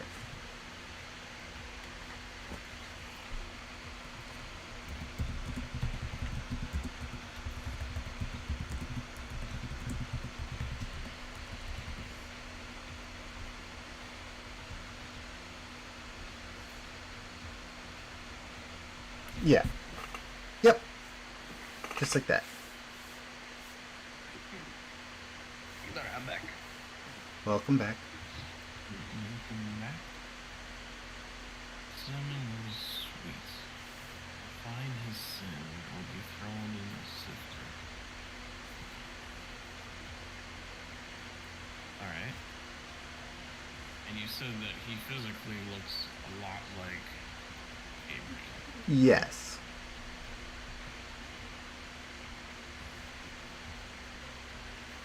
Then I suppose I will take a look at the male statue.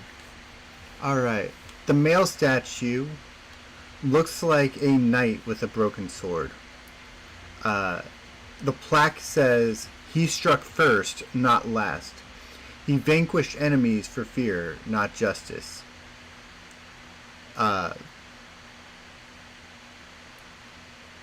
His sin was great. But what is it? Yeah. He struck first, not last. Injustice, Lucy, Yeah. defeat. Could be a lot of things. I got you, Goof. Okay. I was trying to write it, but I couldn't write fast enough. I'm a slow typer.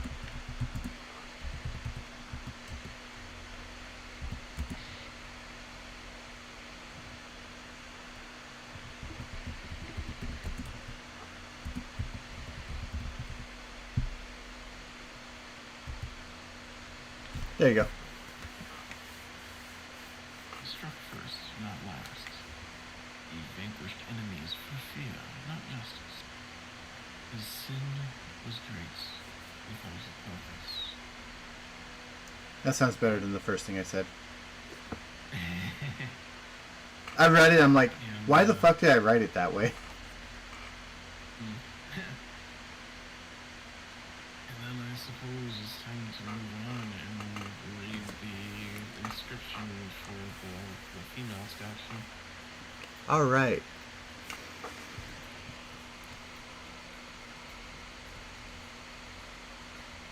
God damn it, rice showers the cinnamon bun. Alright, so...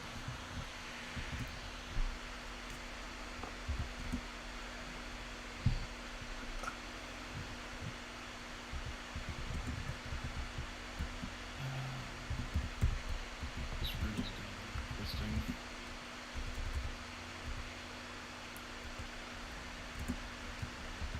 Can we brute force it? You should try and brute force a riddle. Yes. I would like to say random words that come into my mind to decide. Oh, because my idea of brute forcing Alright. a riddle is taking Gabriel by the hair and smacking his face into the plaque to see if anything happens. So for the woman's riddle, it says, she offered balance, but took only desire. Her gaze sets fires, no justice could smother. She was impure, a mother's failure. She can definitely smother me if you know what I'm saying. Oh my.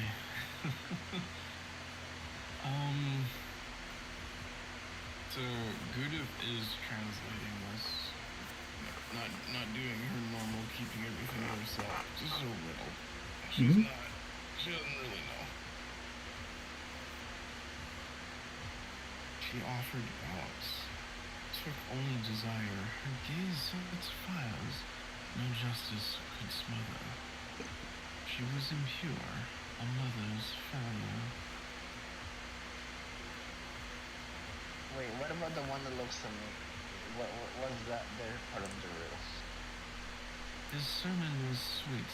Define his sin or be thrown in the sifter. Or wait, Hang on. yeah, no, that was I it. thought there was more to it. Hang on, let me see. The sermon was sweet. His blade was swifter. Yeah. Then was the other part, and then the last part was, oh, you're going through it. Yeah. I changed it as we were reading it. I'm sorry. So, Oh, yeah. just slightly. So I'll put it in there. I got you. Is there anything in the middle of the room by chance? No. There's only 3 statues. This is a long shot, but can you push the statues back and forth? No. They are huge.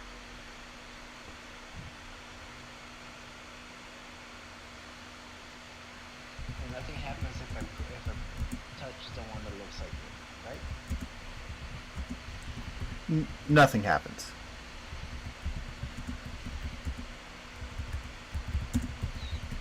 I will smack my statue with the book. Fuck's sake. Okay. Upon doing... I'm kidding. I love that. The Gabriel's mentality is like, hey, keep trying something until it works.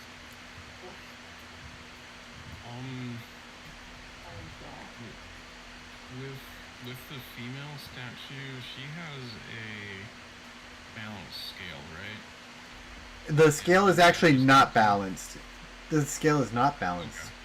On one side, the side that's lower, there's a child in that, like a baby inside that side. Okay. And is there any objects in the room? There aren't. If I try to investigate?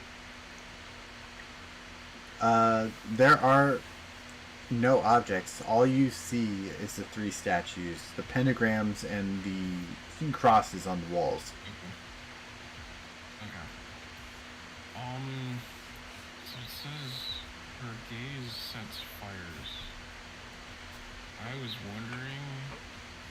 I know there won't be any fuel in here to actually keep anything lit, but if she does her little fire igniting spell with prestidigitation inside the other side of the scales, does anything happen? No, nothing happens. Okay.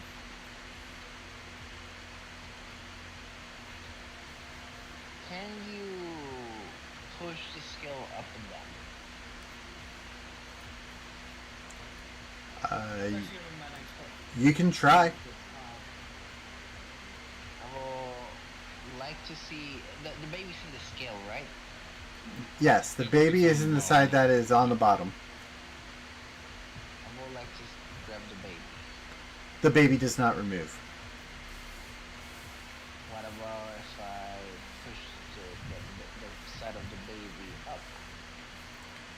It does not move. So it's just a firm scale? Yep, Damn. it's rather solid.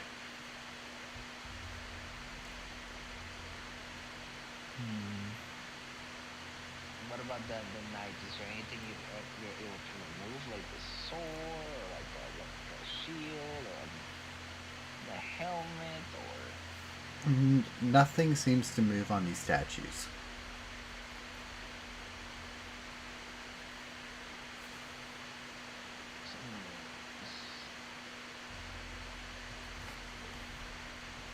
Cassius, you got an idea? Yeah.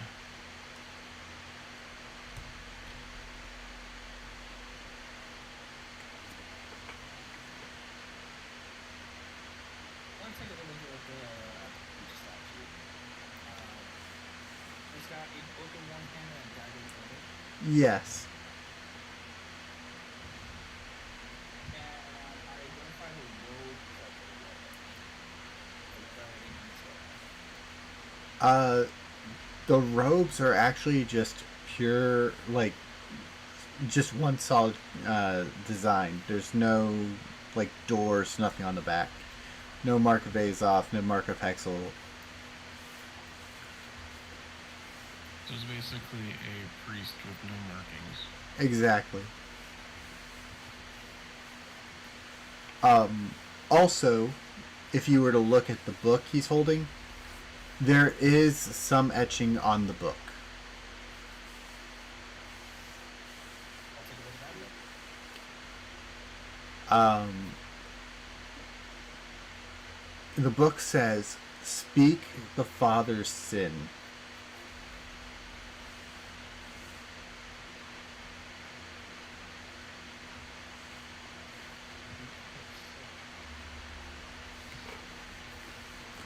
Infidelity.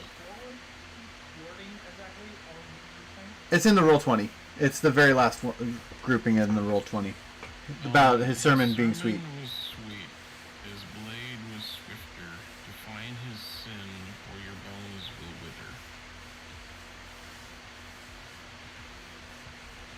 Could it have been something simple like murder?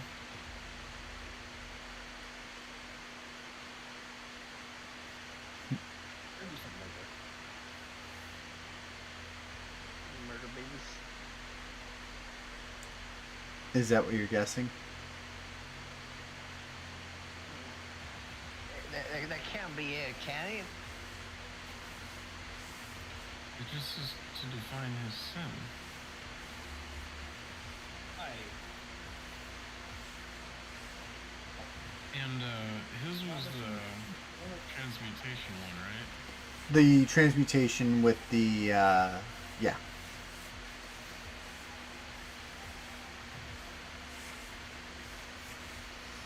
Because the thing is, I'm imagining each one has their own sin. The warrior is the one who strikes first, not last. So I have a question about the baby. Is the baby? Can you see if the baby has like ears or a tail or something like that? It's just a baby. Just a baby. I was gonna say like his biggest sin could be love, lust, or something like that. Cause I don't know why, but this is how I picture it. That the beast fell in love with the woman. The woman took the lust of the beast. They both fell in love, but the knight came over and seeing the beast and the woman together. He thought about just ending the beast and taking the woman. I will tell you, you are on the right track. But you're overthinking it. Yeah, I want to say that the knight said it's jealousy. The woman is lust. Jealousy and be one of those. Yeah, the woman is lust, and then Do one at a time, like one statue at a time. It's easier if you do it that way. okay, the knight is gonna be envy or jealousy. One of those two. Okay. oh, wait a minute. You see where I'm going with here, right, Ron? Yes. Now, if we're talking like sin, then like the same like the same. Yeah, it sounds like some sort of like Beauty and the Beast situation here too. So, for the priest, Dagger was with. So, if the knight was envy, the woman was lust, maybe the priest was wrath.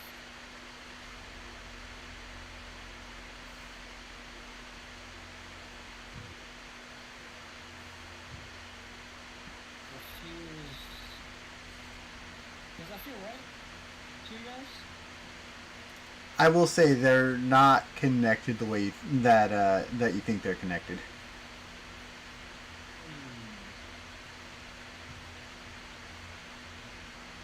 Interesting. Oh, okay, so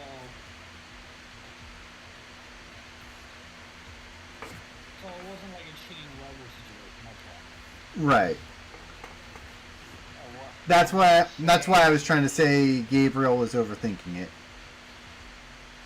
I want to say we're in that right track over here because I want to say So they the knight. are connected, but not in the way that we thought it was, which was like the cheating slashes. Yes, they are connected but similar, but not that way. It could also be a situation that the knight's trying to kill the woman. The woman has a child, so he gives it to the beast. The beast takes care of the child and takes care of the knight later on.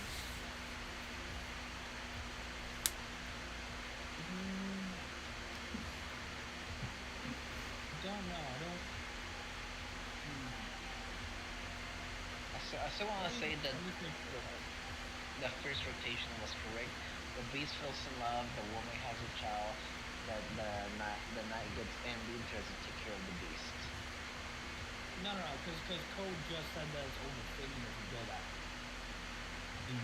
And it's easier if you just think about them one at a time. So, like, focus on one before doing the others. The question then is, in what? So if we didn't think about it one at a time, the question then is, which one do we think about first? Like, what order do we go in? Because there has to be a correct order to think about it. The rotation of the statues, do they all look towards the middle, or is one of them looking at the others?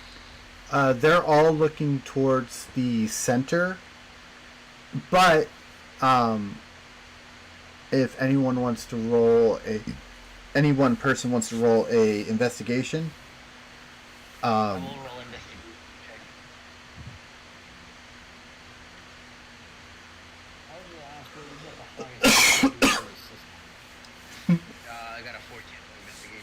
Okay, so you got perfect for the investigation. You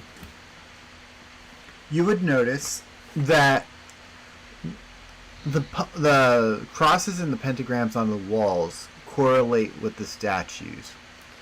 By the man is 1, by the woman is 2, and by the priest is 3. Okay,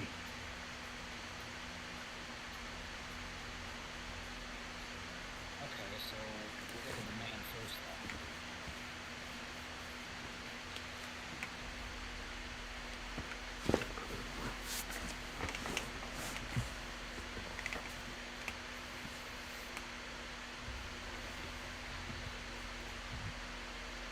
I mean, it can be also one of the situations that the man is putting his own justice upon the other person. So, like, the man thinks he's being he's going around with justice, while in reality he's going around with murderous intent. This quote-unquote justice is just blind murder.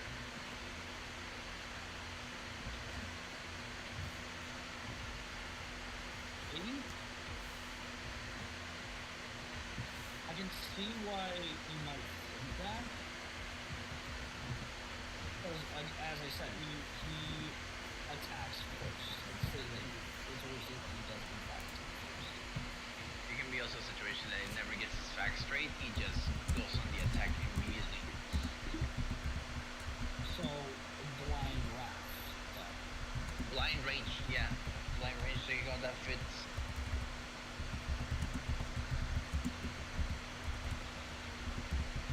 I'm not sure. There are 3 of 7. They don't get to heaven. Find their peace and seal their release. What are the 7 deadly sins in, anyways? Like pride. Wrath, envy, pride, lust, greed, and sloth. And there's another one. Hang on, I'm putting them in chat. Isn't sloth the same thing as greed? No, they are 2 separate. Oh, okay. Sloth is I like thought they were the. Oh, okay. yeah. So yeah, it's lust, envy, pride, wrath,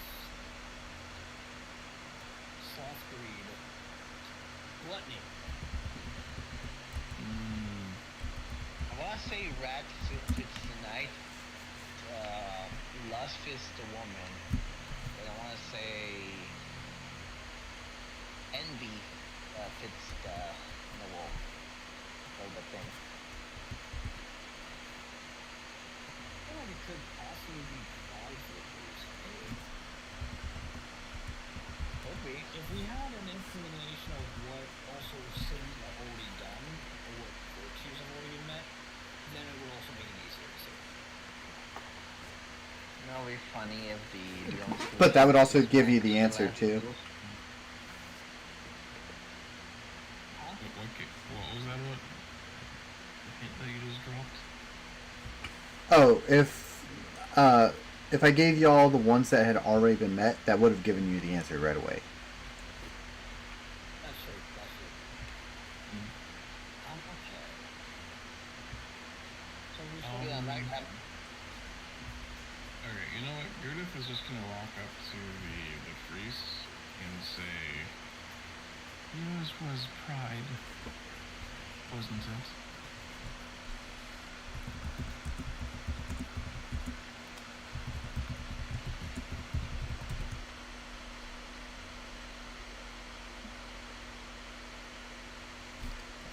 Hang on. Watch me guess what me do stuff. As you say this, the statue begins to glow red.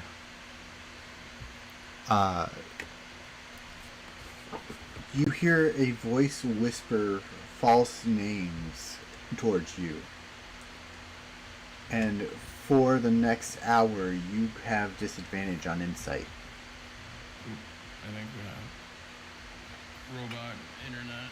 Oh, sorry.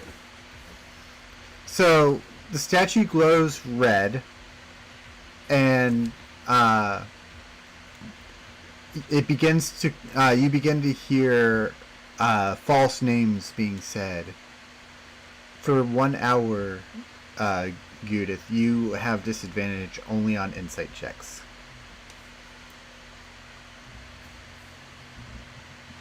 Okay. Ow. Judith, you have disadvantage only on insight checks.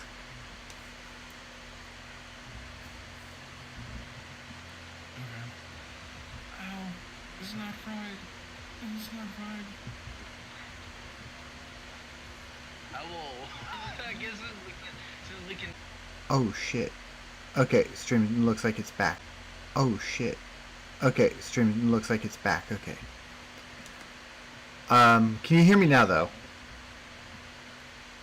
You can hear you Yes. currently. Yes. Okay. So when you say the word lust, the woman's face becomes more seductive. She puts the scales down and begins to basically cover herself as if she'd been caught. The statue then falls to the floor. Not falls to the floor, but falls inside, like starts to move inside the floor. Okay. I'm going to look to the silver, the night statue. Rock.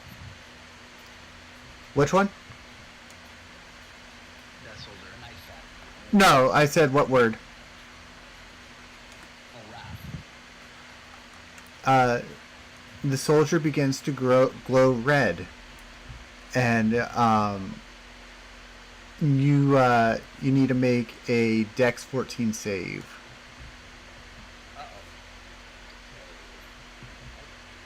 Stream just booted up. I guess I lost it too much, and then it just came back. Assuming you need rock. So what?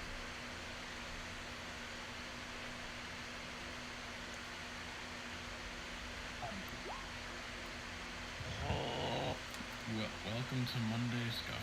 Yep, Monday Scuff. So, with your 6, you are frightened for the next hour. Wait, that's a wisdom save for frightened? Yeah. No, Dex save. Dex save. Because How's that dex save? there's a reason for this. It's because the sword would have broken a little bit more, and some of the shards would have come at you, and they were imbued with necrotic magic.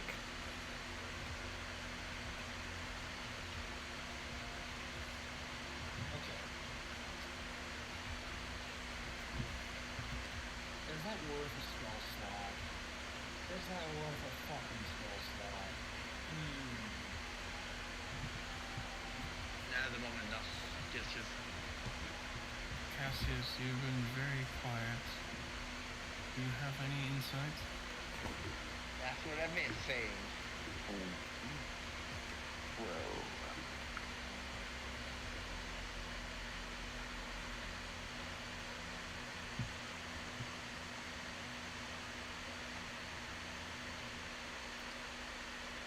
my insights is that I don't want to be cursed like the rest of you. Give me the ring of curse yes, come on. I haven't even gotten cursed. You're Gabriel. You're always cursed.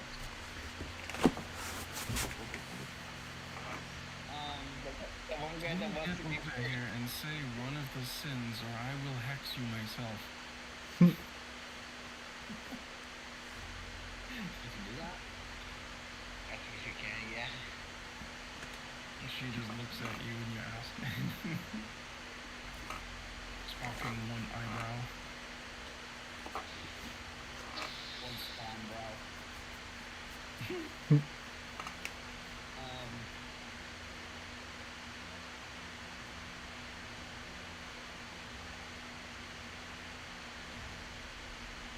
Well, I'm gonna like look between the two. Okay. I want to do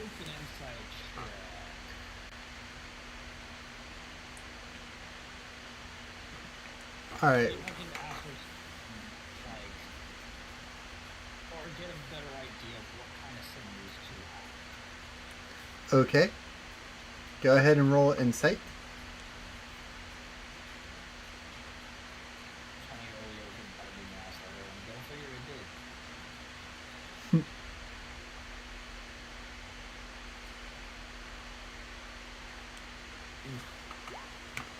All right. Noggin. You get a feeling that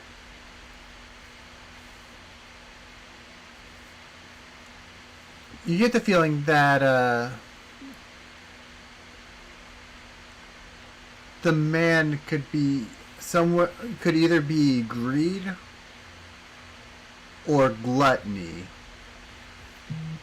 And for the priest, you feel like he's either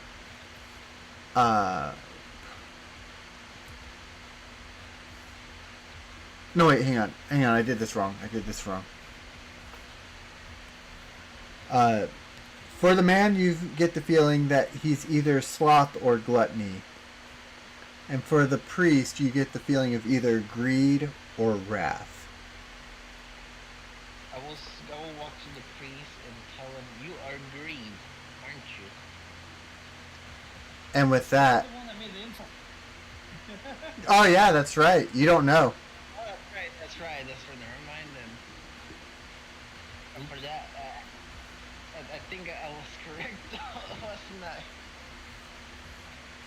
I'm not saying shit. I will say it, that way Gabriel can go up and say it.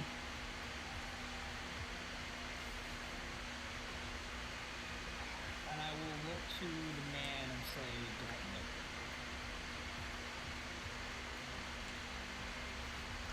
don't know. The statue turns red. Again. Really? Yep. How does okay.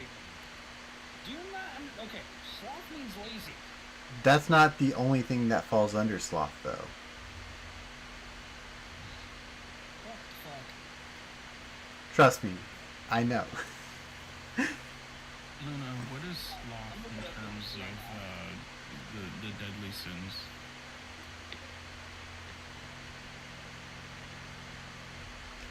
Like, because there's other sins that fall under each category, but they all stem from these 7.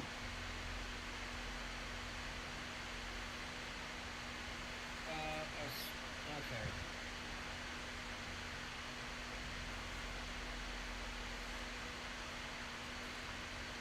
More than just laziness. It's just straight up indifference.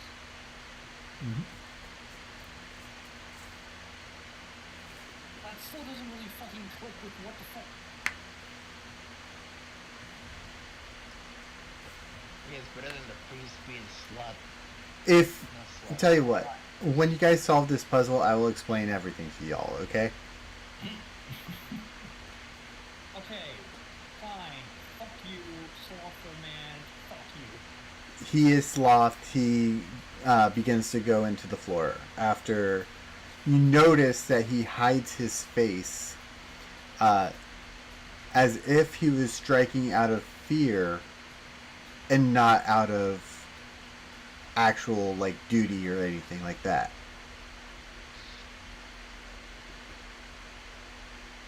That's still not. Trust me, you'll understand after all this. I promise. Oh, you're giving me a fucking headache here. Thank you.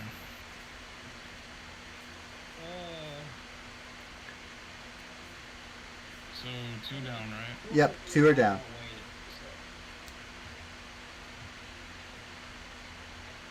Oh, you go ahead, Red. Sorry. I was just confirming that 2 were down. Was Yes. Gabriel doing the 3rd one here then? Because I thought you said that you shared it. I did. And Gabriel said it, but I think Code misstepped and wanted to be first. Okay. Oh, yeah. So, I completely missed that, but I will answer it now. Yes, by saying greed, the priest goes down. Okay, good. Because So that puzzle, because I was trying to do the seven sins without directly tying it like, you know, immediately to each sin, but you had to figure out which sin was which. And so the priest was greed because he was stealing through deceit. In other words, his sermons were sweet, but his blade was swifter. He was killing people for basically for their money, while also preaching of a deity. The lust one, y'all got right away. And then if you look at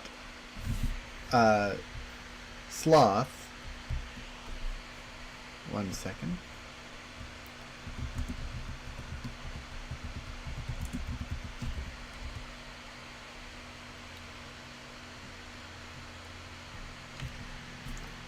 The sloth was because his sin was cowardice, which is a aversion to being lazy, or due to sloth. It's like one of the subcategories of it.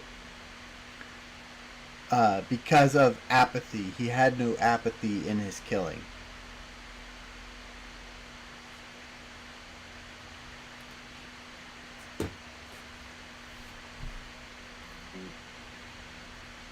No, okay.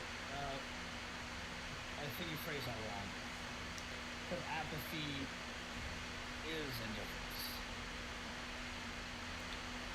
indifference. Okay.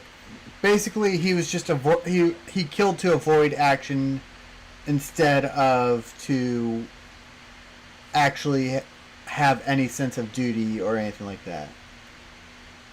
Oh, that makes more sense. Yes. I told you would understand when I explained it. This is so roundabout, you know? Yeah. Because, like, wrath made a lot more sense than that. And gluttony also kind of, because if it's sort of like killing to feed his own power to feed his station as well. Yeah. Honestly, like, it was not my best doing for his clue. And I agree on that one. Yeah, you almost overwhelmed my ass because of it. Yeah. Sorry about that. I feel like in a weird way, like, you didn't want us to overcomplicate it, but you actually overcomplicated it in the riddle itself, or in, like, how you wanted us to tell it. Maybe in the one riddle. Right, the priest and the woman were easier, but with the soldier it was overcomplicated. Yeah. Honestly, I should have just been like, hey, here's a sloth. Not that simple, Jesus. Or, I should have had someone that was just kind of like, probably like laying down alcohol near him. Right, because I don't consider sloth, because yes, sloth does mean laziness, but sloth also is a different attitude towards your duties. That doesn't necessarily mean killing to avoid your duty, because that's you putting extra effort to avoid doing something. That's Yeah. you just not doing it, which is more which you just not doing it more in line with sloth than anything else. As the, yeah. And I'm sorry, I did not mean for that to be as complicated as it was. And as miswritten.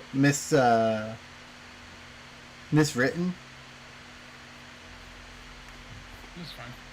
Like, That's fine, dude. I kid you not, like, my brain thinks faster than I write, and sometimes my writing is faster than my brain. It's all good, dude. I was just thinking with his fingers. Like, I kid you not, I wrote that like weeks ago. So you could have corrected it at any point. I'm just kidding. I could have corrected it at any point if I had read it after I did it. Um,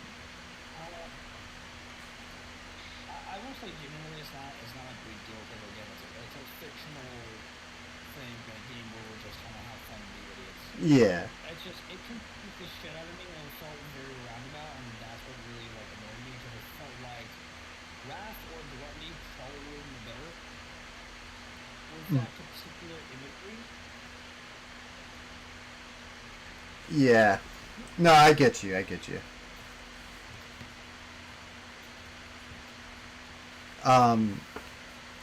As the puzzle solves, you actually get a small vision,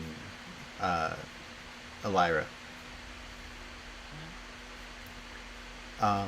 You see your father basically here at the church seeing a priest and a monster, right? Which you know that to be the hybrid that you saw inside of the lab or inside the mansion. Upon running out of this room, you get a glimpse of your father talking to Mason Blood in his manner.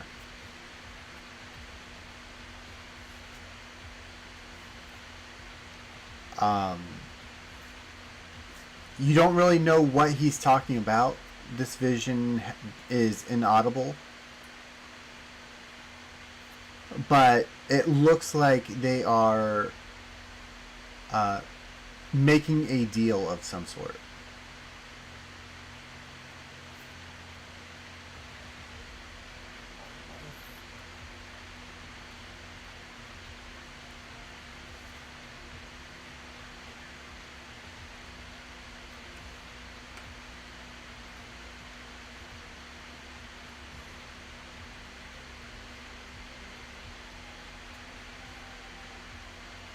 I can't.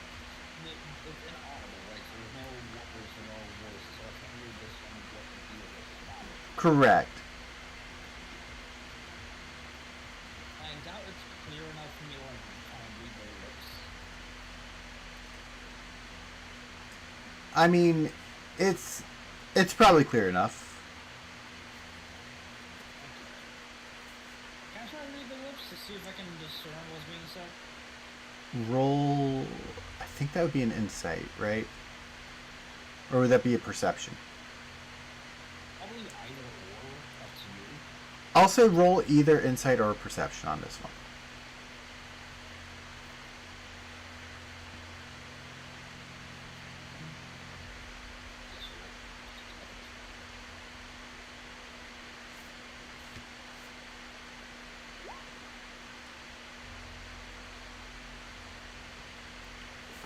So with your 8,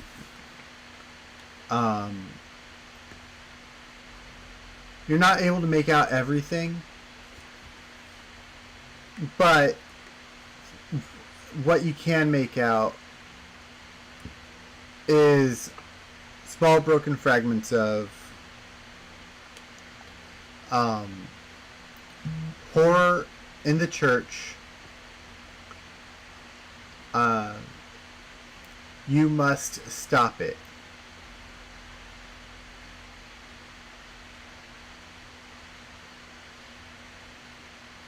Or in which case you must stop.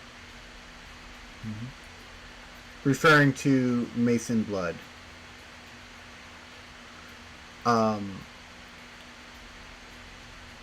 When you see, when you're able to make that out,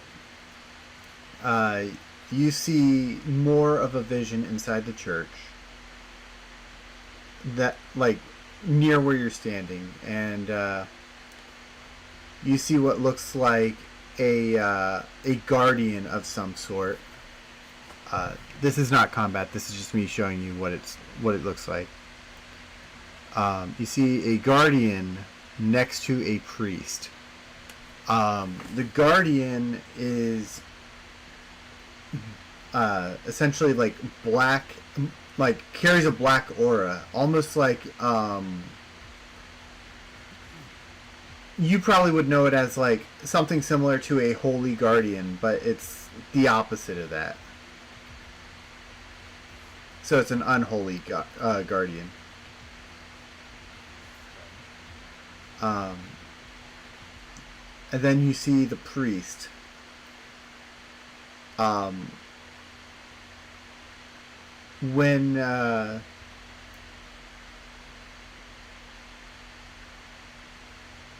you see them, the vision ends, and you hear a door unlock. More specifically, the door by the stairwell that you saw when you first came down.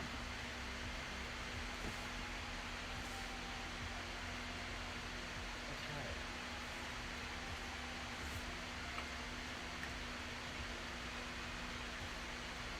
By the way, after we solve the puzzle, are the curses undone, or is it still for that hour duration? Once you solve it, that curse is undone. Oh, interesting.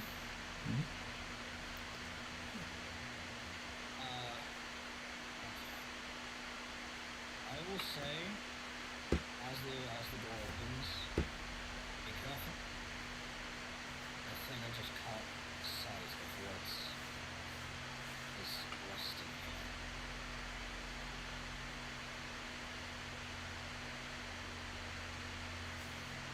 The problem was.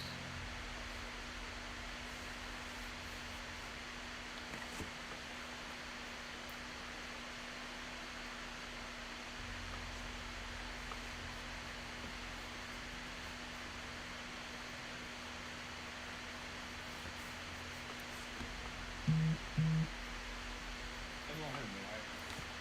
Yep. Yeah. Okay. I think you worry too much, Elvira. Gives you too much stress. I'm definitely stressed. I'm well aware of that. I'm also well aware of compromising my judgment. At the same time,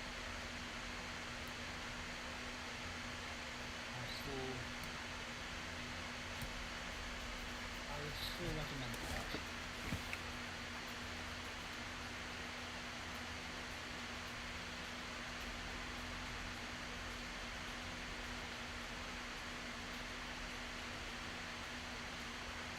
I was going to slowly approach the door. Okay. This is the door back in the hallway, right? Yeah, we're talking about this door over here.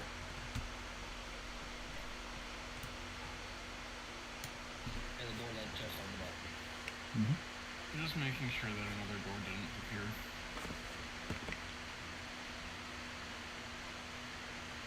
That's behind door number 3. It just magically appeared out of somewhere else. It's a brand new carrot. I'm just kidding. Brand new Mercedes Benz. What's a Mercedes Benz? A trip to Vietnam. No.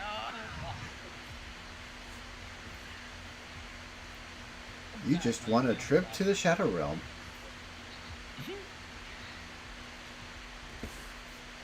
I can make it a lot worse. But we can probably get demonetized from this point. So Yeah, let's not. I like having I my. was just thinking Bryce is something show because that was a thing. Yeah, the price is right. All I can say is something that happened in a war. And I'll leave it at that. I wasn't even referring to a war. I was just referring to a game show. Oh no, I'm talking about a quote unquote one-way trip that happened in the war. Anyways, So I take it everyone's making their way back to the door. Si, senor. Yeah. Lord Gudith isn't moving too terribly quickly about it. Okay. Wall jumping. Woo! There he goes. Whoa. What the fuck are you? I feel like Gavino's just giving up on making sense. I mean, when does he ever? It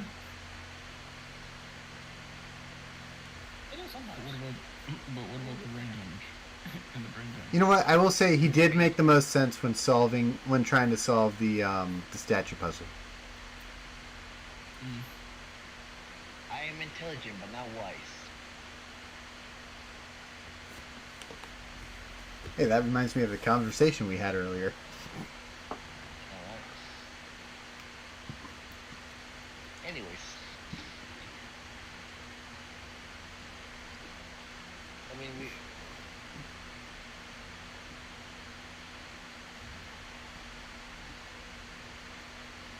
So, Who's going first? yeah, that's the real question. fuck it, I'll go first. Why not? Because otherwise we're gonna stand here talking all day.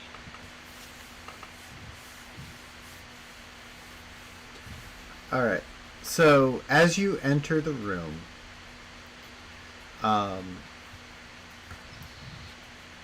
you see a casket.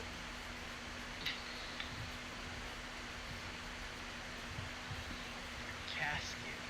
A single casket. I'll open the casket. As you open the casket, you see a skeleton that is holding a note. Yoink. Let me take that note real quick, buddy. Is there anything else in the casket? You don't see anything else in this casket.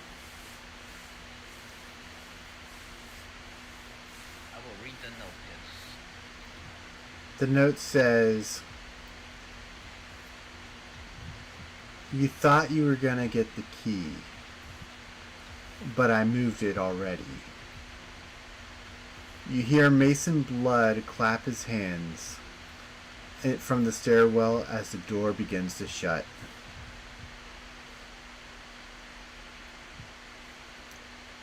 You hear him say, Wait. Before he closes the door, I will just yell, if you close the door, you're gay. he just says, "You were excellent playthings for the time being, but I must bid you farewell. Don't let the experiment hurt you too badly." Just now I can just walk through the wall and just... And Right? and the doorway is closed. Well...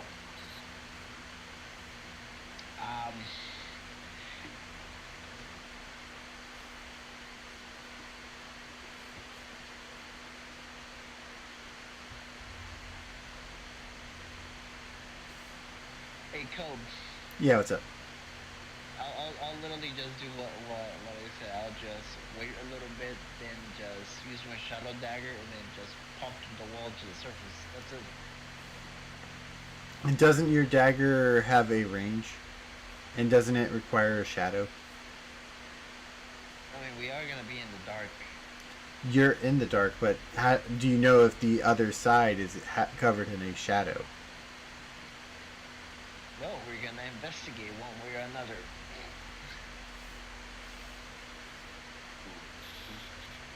Shadow is different than darkness. Those two are different. Mm-hmm. The shadow is so kind of dark, and then darkness is just a giant And shadow. then, like, you can't teleport from one dark room to another dark room. You have to teleport to a shadow. A shadow is casted by something in the light. I'm not Darkness is technically, actually dark. I'm not expecting me to Cool. teleporting to one shadow to another. I'm just moving through the space in between them. Yes, the space created by shadows, not darkness. I want to say yes, but also. Let's go with yes. I mean, regardless, if the space in between is still gonna be dark, and then let's say it's nighttime, but when it's nighttime, I'm still gonna be able to like pop to the other sides.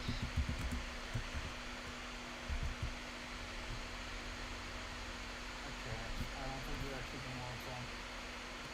Alright, keep rolling, let's just go. Let's move on. Also, you mentioned experiment on the way out, so I'm like,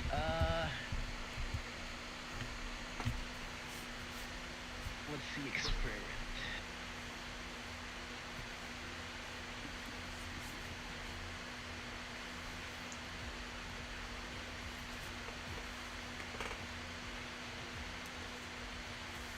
So what's everyone doing?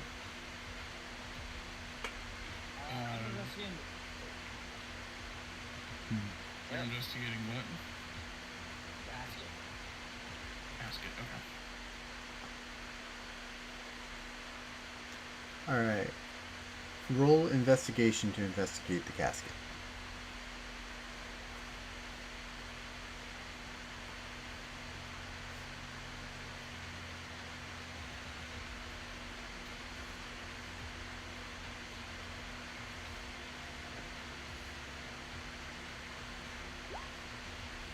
All right. With your investigation, you notice that it looks like there's an area inside the casket where the corpse is kind of slumped down inside of. Like it's not laying completely flat in that one spot. We'll investigate the space that's there that the corpse is slipping into. Are you lifting the corpse up? Yeah. Actually, divine sense. There's nothing setting it off inside the casket. However, in the main room where you found the statues, something is setting it off.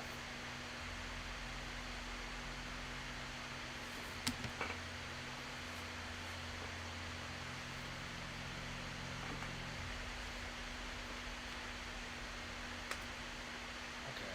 So there's some. So. I'll move the corpse and see what's there. You see a hole big enough to climb through. It looks like a tunnel of some sort. I think I found a way out.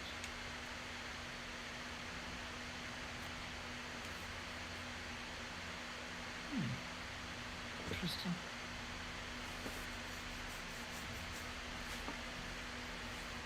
Well, there's something back in the room of statues. Oh, that's the left my senses.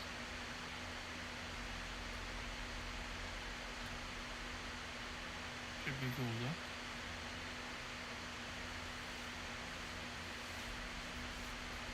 What the fuck is chill out?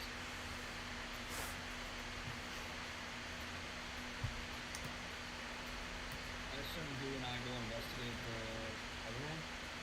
Okay. And as you investigate, you see He's actually gonna walk out.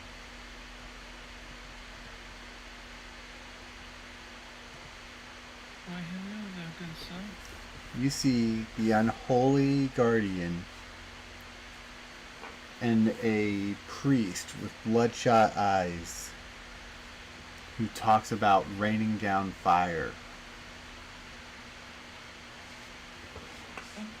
Time to go.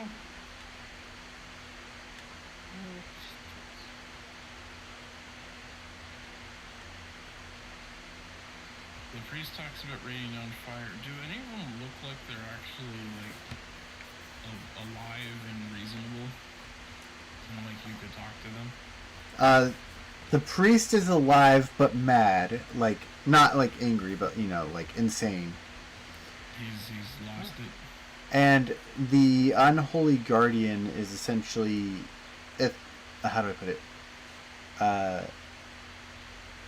Think like a shade almost, but like more of a, how do I put it?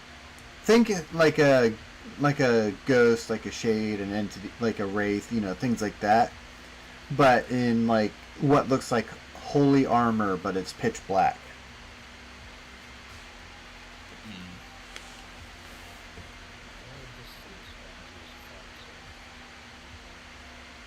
I didn't quite catch what you said. I said, where does it alter if this is the experimental products? Oh, it could be the experiment he was referring to.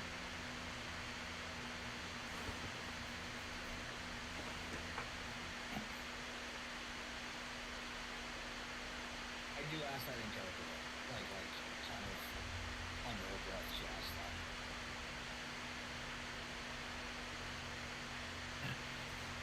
Just a brief minute here, from Luna. Priest raining fire. Either a prophecy or someone left the fry around too long at McDonald's. Spirits prefer whispers to sermons anyways. That's actually kind of funny. Is that Luna? That's Luna, that was good. Fuck's sake.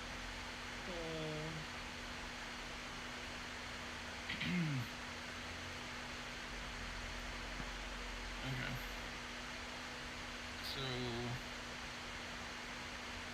you asked if this is the experiment. Was there any response to it? The unholy guardian. Only beautiful qualities. Okay. Oh, only Gudith would have heard that? Oh, well, yeah. Assuming you're the one like right next to her, and the two are currently investigating the room, or what's this relatively up to. Okay. Never mind. I didn't realize that you had intended it to be unheard, more of a mumble to yourself. Kinda, yeah. Okay. I don't even know what to do next. How bad does it look? Does it look like we're screwed bad? Or... I feel like we could take them. Like, all four of us, I feel like we can take them. Technically, you get 5. I guess we're trying out.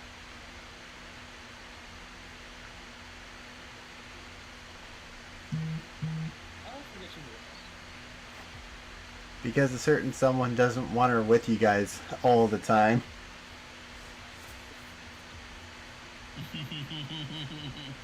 Meanwhile, she's actually stronger than he is.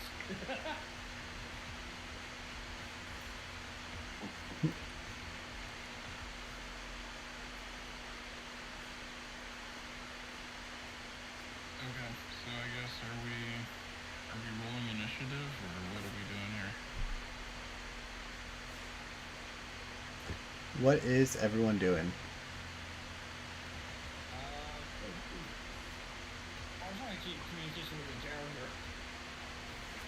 So, is rain or is you asking? So what do we do? Rain is asking, I guess ultimately DM if we're rolling for initiative. Based on what you guys decide to do, I will decide on that.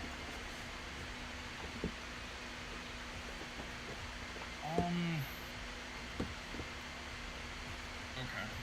So Judith is going to try speaking first to, I know he's mad. Let's Kindness, we're here about your extended warranty. No, I'm kidding.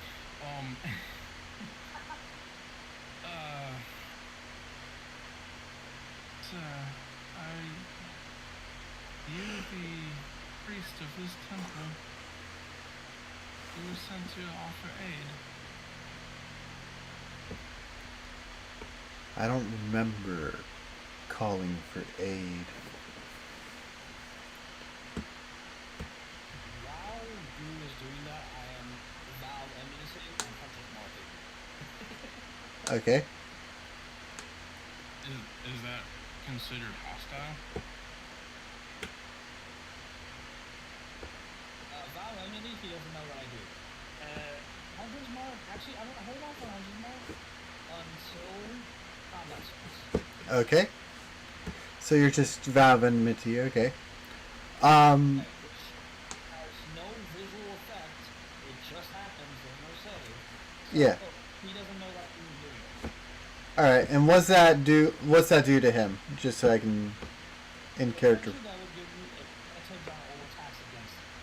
Oh, okay. So, Minute. he would say something around the lines of, hang on, I had it written. 1 second.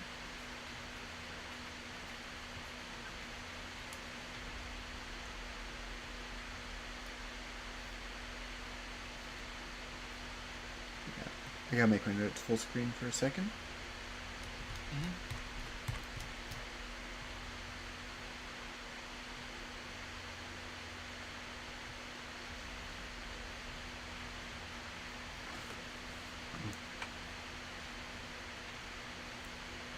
He says,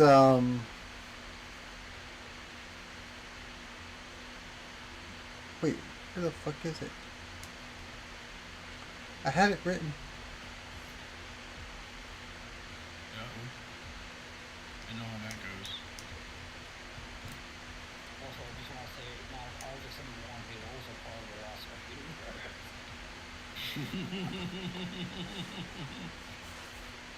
Okay, I found it. I found it. It says, he begins to say,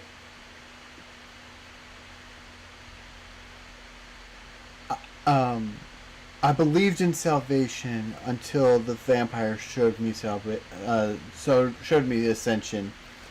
Now, fire is all that is true.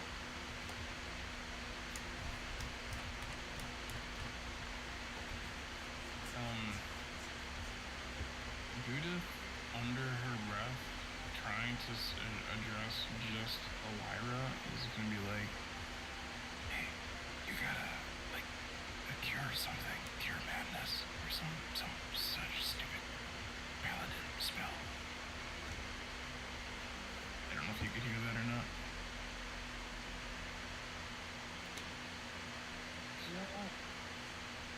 That's a thing. Actually, that would probably be lesser restoration. No, that would be greater restoration or anything, so I would not have that yet. You don't have a restoration spell? I have lesser restoration, just not greater. Would it take a greater to do that? Because doesn't that do something like remove curses and stuff? Yes, and usually madness is considered a curse. So what's lesser restoration do? Poisons, disease, things like that.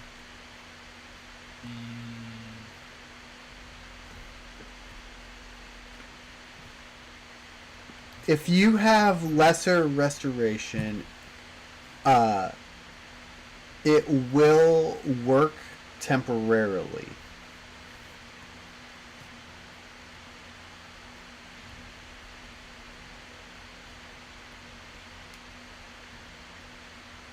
Okay.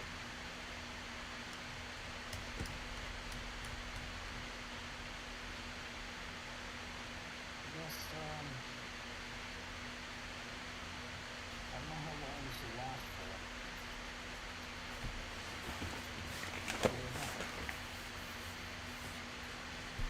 Until you use lesser restoration on him. Alright. As you use the lesser restoration, his madness seems to subside. His red, bloodshot eyes begin to have a little bit of color to them. He says, "What's going on? Where am I? Who are you?" We're right now in the mall of the Mount Church.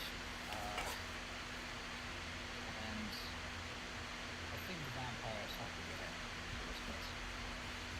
Hmm.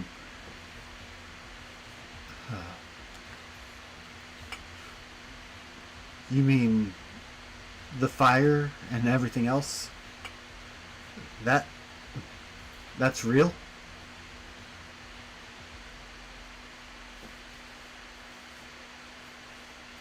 Don't know. What do you remember before the vampire showed, I guess, you section?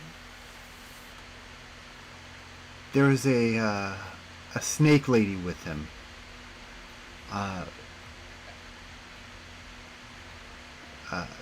she threw me in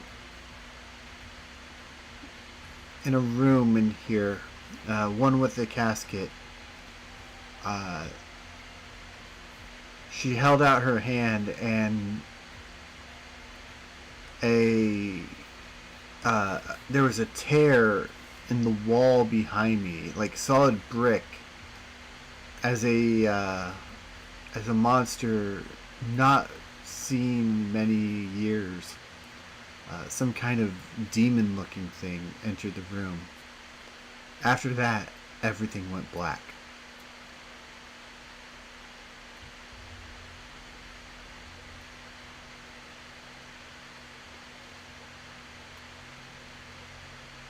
Real quick, I just want to double check the thing with him. Does that look like something he conjured in his state of madness?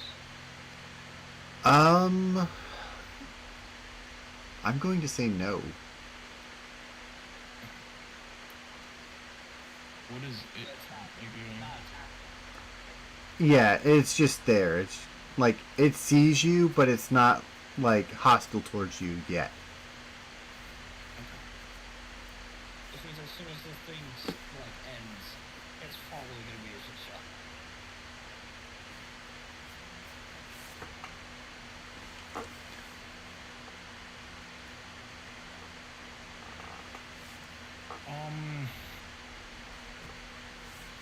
Okay, so. Sorry, go ahead. Oh yeah, I was gonna ask about what about the keys? Do you know about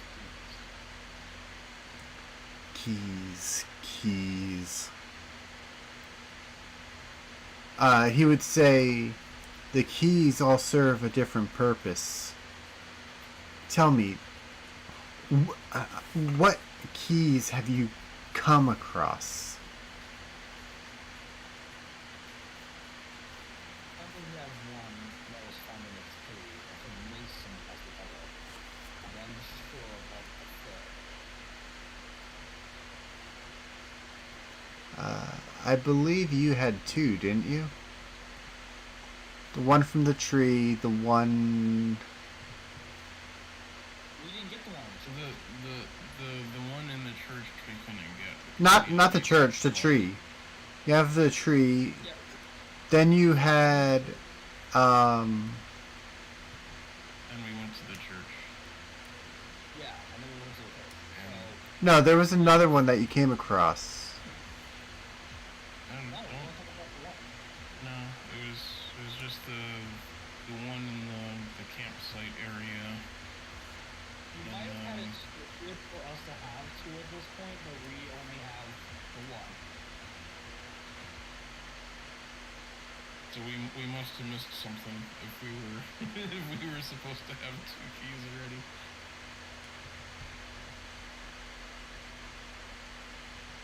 Yeah, but here's the thing: is that we wouldn't have been able to find another one because the book led us straight to the church, which then led us to Mason.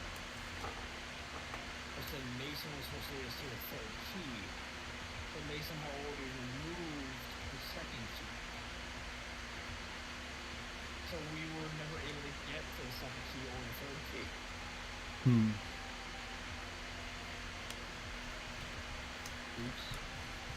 You know what? You are correct. It's okay. I can work with this.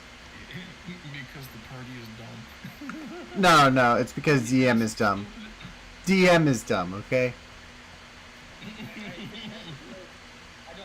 generally don't think the actual fault is on the party. I think it's straight up is that Code scripted it one particular way, didn't realize he was steering it in a different way at the same time, and I kind of got those streams crossed. Quite possibly. It happens.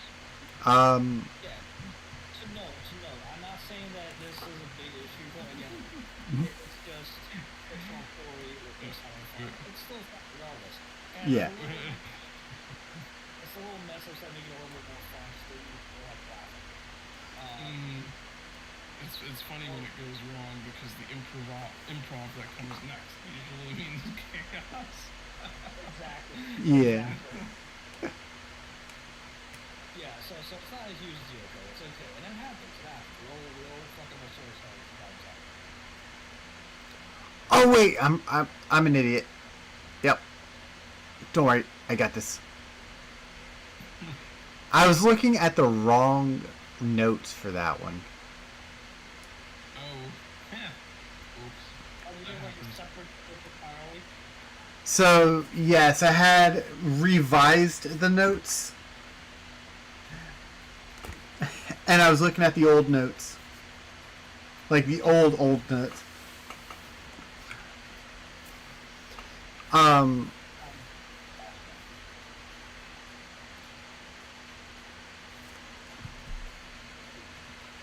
So as you ask about the keys, this is the new notes. So there was nothing inside of the casket. The laughing thing did happen. Most of it did happen. However, the note would not have been in there. Okay. When you ask about the keys, you would get a glint of a key on the priest himself.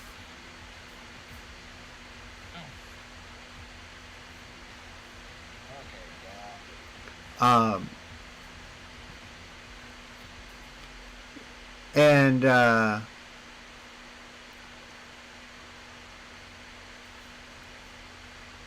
he says each of the keys has a different meaning.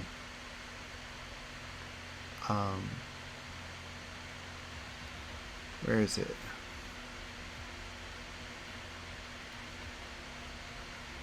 Why is it not showing me my...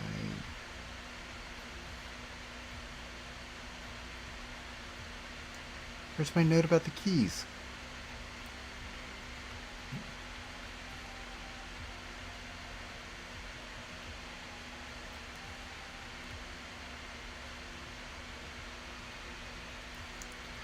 Alright, so basically the keys are going to be... you have one for the body, one for the soul, and one for the will.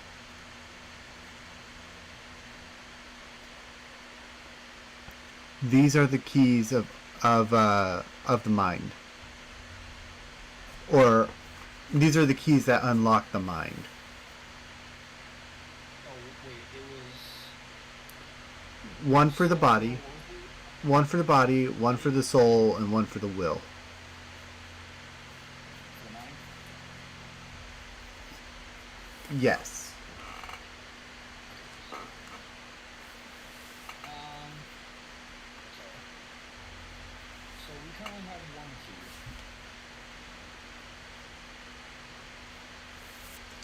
key. Are you showing him the key?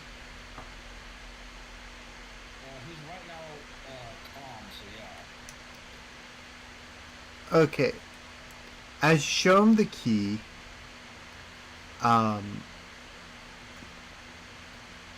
he says, that is the body key.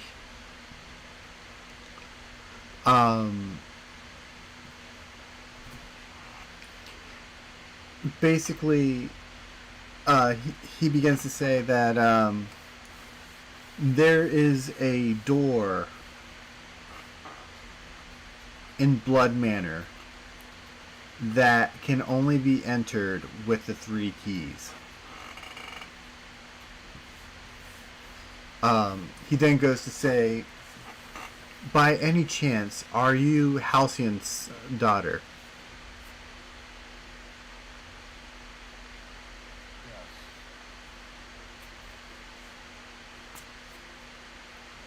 Yes. Have you seen him?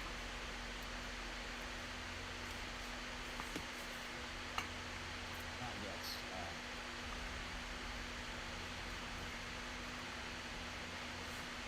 I believe he might be in danger. Yes. So that's what I'm aware of. I know that Mason has him. I need to follow what I say. He would then say, I was your father's confidant in this matter. I helped him with a book, a little journal.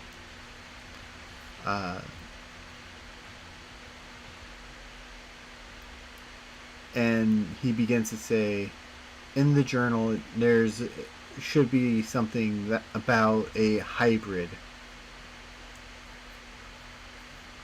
Please tell me there was something in there about the hybrid. I will look through the journal. It says this. So yeah, as you flip through the journal, you see small entries about the hybrid. And you can't quite make out what it says, but it looks like a ritual that was used to create the hybrid was written in that page.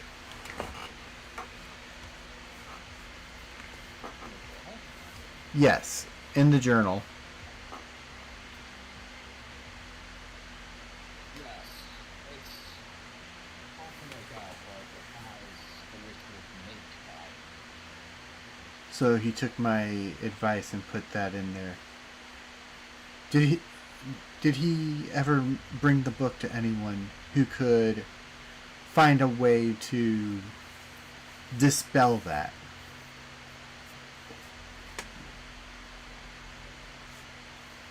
I don't believe so. I found the book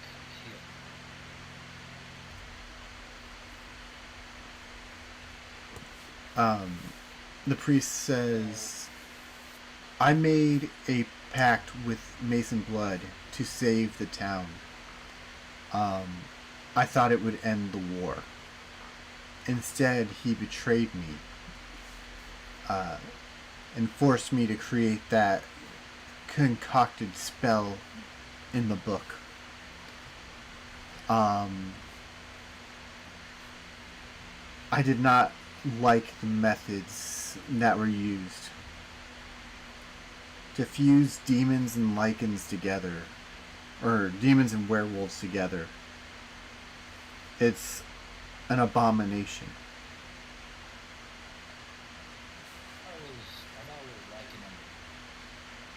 Yes, but there's something else that was added into the mix. Okay. Yes.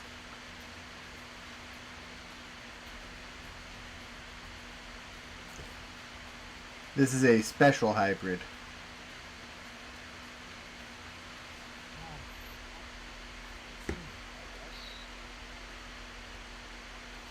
They plan to open the gates and let demons walk free. Is there any way to sabotage or destroy the keys? The keys, no matter how hard I tried, every time I tried to destroy them, there was some sort of knockback from magic.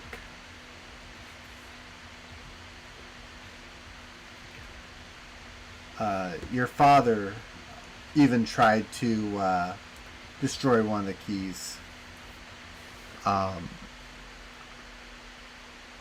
he hit one with a hammer, and when he hit the one with the hit it with his hammer, he broke a finger. The damage to it transferred to him.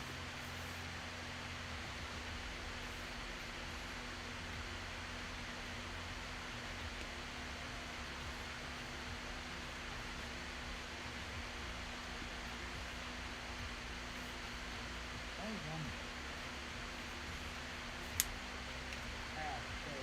Hey, huh? Oh, that's all totally fucking stupid. Okay. I thought it was gonna be totally fucking stupid. What's that? Was just if I use the sword to try and get the key, it would try to rebound it onto me, but the thing is, with a good-like creature, it would bound back. So, we're just trading infinite loop of bounding back. Yeah, essentially, it's just an infinite loop. I can smack it with the Bible. You want to smack everything with the Bible. Who let you become priest?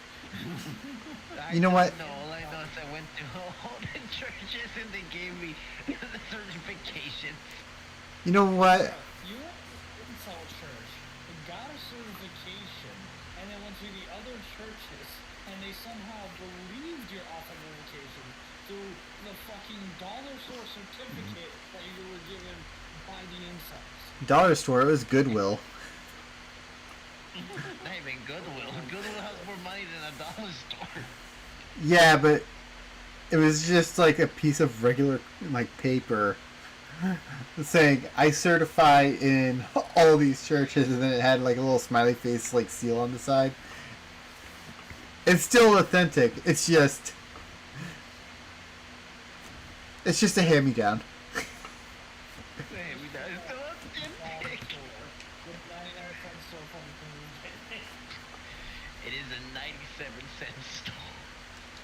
It's a 69-cent store. And it still has like the fucking like scanner tag on it. The fucking barcode in the bottom. Yeah.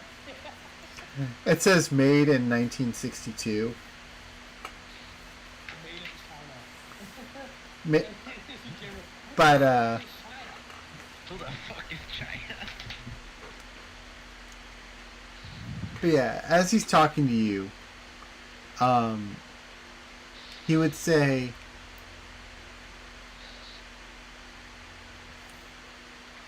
Use the Bible. he would say, it seems after my transformation, and he looks down and kind of feels his chest, I think I have a key. And he he kind of lifts up on his necklace to reveal a key that is covered in blood, and it's got a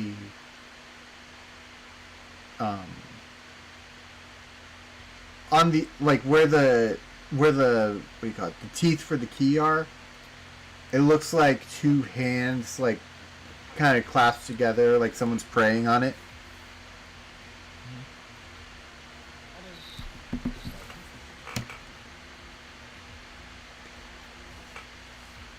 Huh. He says, I cannot. It seems like I am, how do I put it? It's embedded to me by an infernal contract sealed in blood.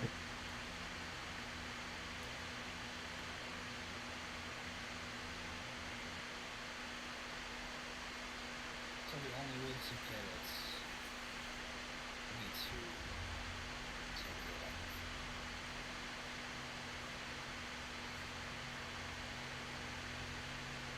Oh, fucking Mason. He says, I don't know if it requires my life, the contract lives. It breathes like flesh. You know how to undo the contract or else how does this stuff? He hands you a copy of the contract written on like humanoid skin.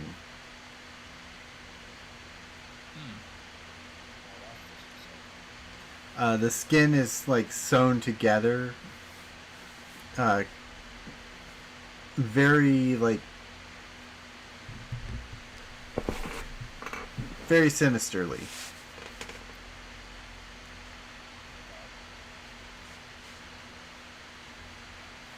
What was the? Can I even read it? I doubt it's in a language that I know. It is an infernal. Guys, let me don't see an infernal. Because this thing involves demons. I'm aware of that, but that's what I was saying. Everything's infernal. She can't read shit. Infernal is just used more than common English. Yeah, she says that in character. But why is everything infernal?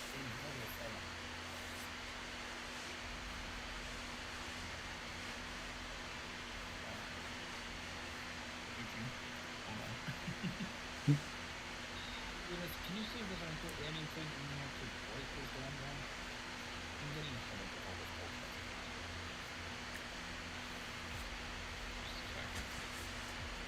And I apologize for designating you as a constant conflict.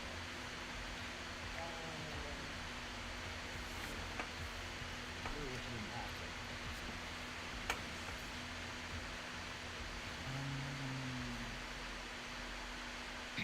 So, to answer your question about why everything is written in Infernal, Youth just looks at you and says, Velma Zaz Shulkai Zekel Kalel Art S Zuluk. Shin Hei Gimel Nun. And that's the only thing she says to you. Why does that sound like frickin' Hebrew? I don't know.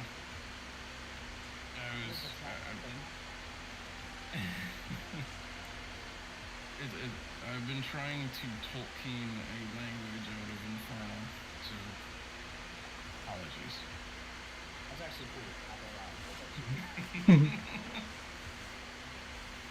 Dude, I'm trying to learn. One of the languages I want to learn is both Elvish, like Tolkien Elvish, but I also want to learn like Mandoa from Star Wars. Nice. Two really cool fucking languages. Yeah. But yeah. So, all I will kind of just say, can you just see if there's anything in the contract, see if I could do it? And I do Okay, apologize. so- I do apologize because it doesn't translate to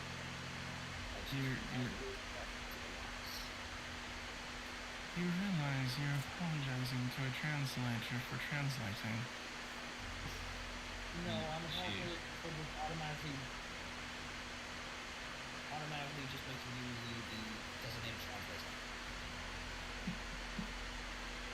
She just shakes her head because you're not listening, and then takes the thing to try and read it.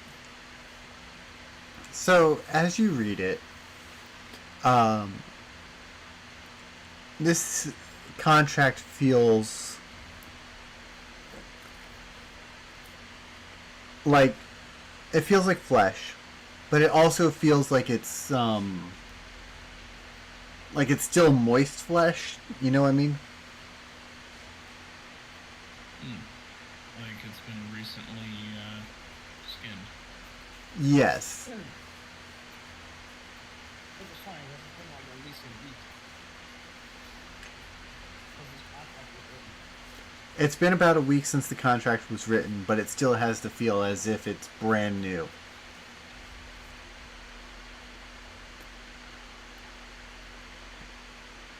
Wait, does that mean it feels like it's still living flesh? Yes. You did say it was Reeds. Yeah, like okay. like I you missed can that part.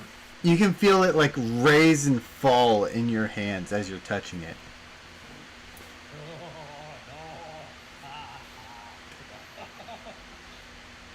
Fascinating. That's just I the wonder old how it's. bad guy. He'll give you fucking. Uh, Judith just kind of flips it over and looks at it a little bit. Fascinating. I wonder what. I will say, Elira What would Prince my is underlying. thrown in the pot. so as you look at this contract, it is titled "The Contract of Thorns." You see a lot of like names, dates, and like conditions for the contract.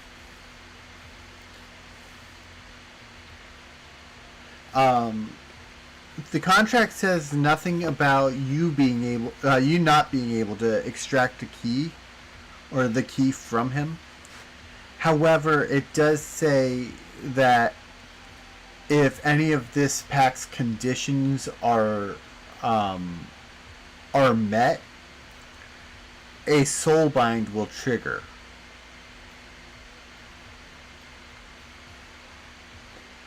What are the conditions?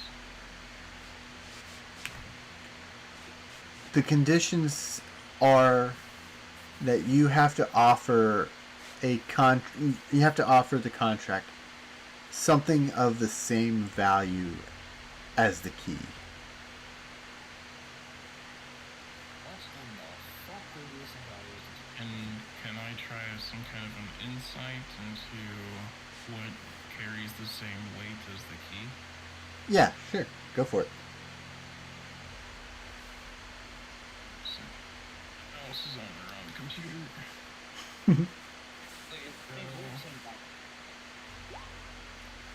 I only got an 11 out of that one. What were you saying, Rona? I said it because you said weights. I think Chloe said values. I'm wondering who. The same value is the same as the key. So, I'm just using my words in different ways. Equivalent exchange, motherfucker. So, with your insight,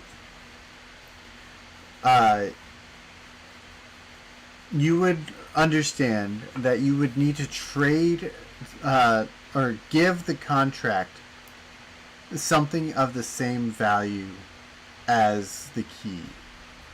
Whether it's a favored memory, some blood, or your name.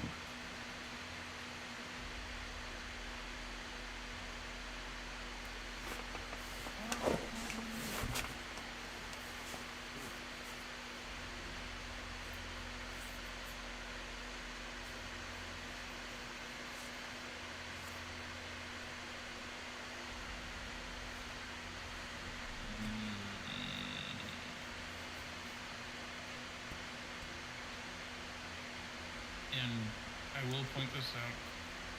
Judith reluctantly shares that information.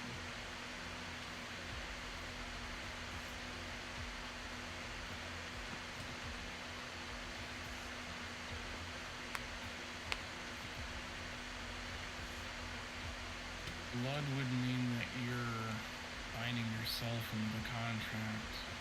So what do you mean? Your names are weird.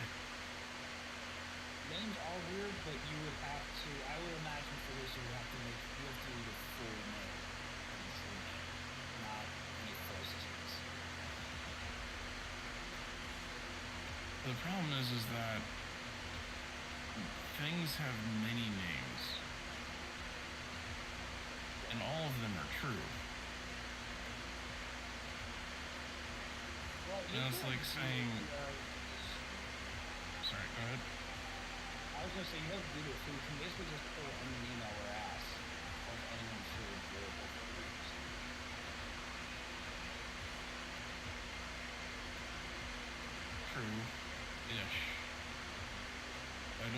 that's the same thing.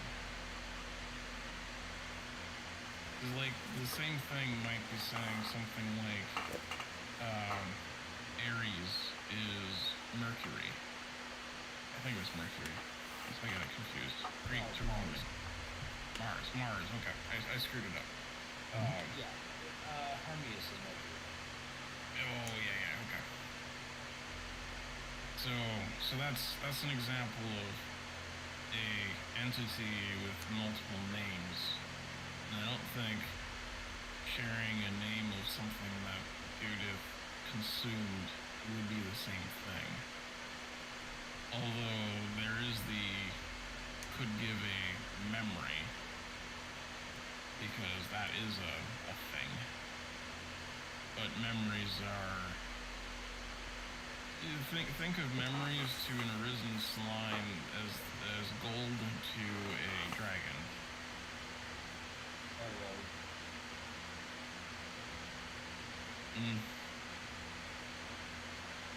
Depends on the rogue. Rogues have a wide range of different reasons why they are interested in... Yeah.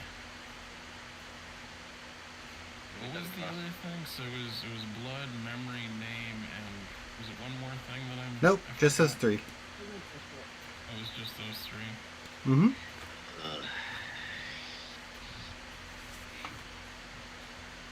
Almost sounds like they just woke up. Stretching.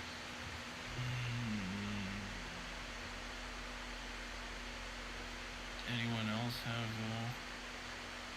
insight into this one? This is one of those weird, hard-hitting things. Yeah, I also feel like if we make a certain choice, it's going to bias the rest. Okay, technically what are the choices right now that we have? We may offer something of equal value to the contract in exchange for the key. Things including blood, name, and brain fart. Memory. Memory. Oh man. The memory of Godma, because he's never coming back.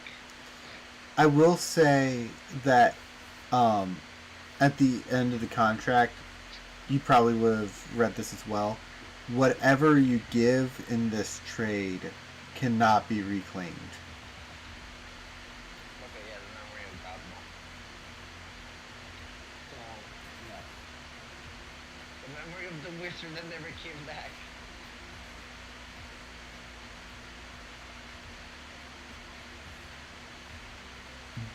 Is that what you all give up?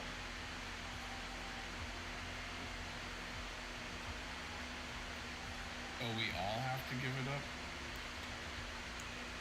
Whatever you trade has to be at the same value. So if the key is something that all of you are after, all of you have to give something. Well, I all agree of with us this. have to give something. I'll agree with this decision. Nobody in this room understands.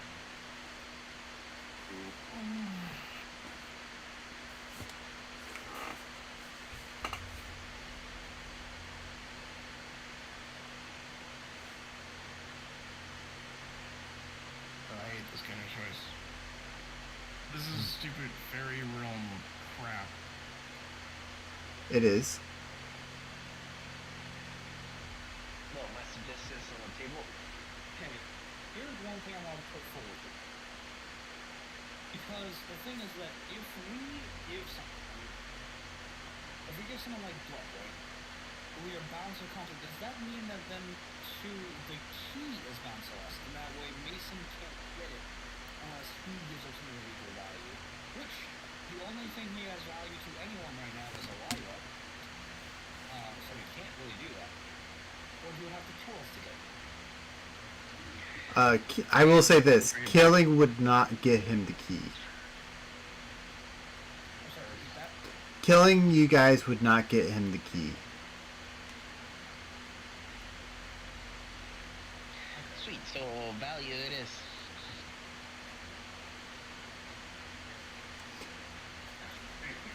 say,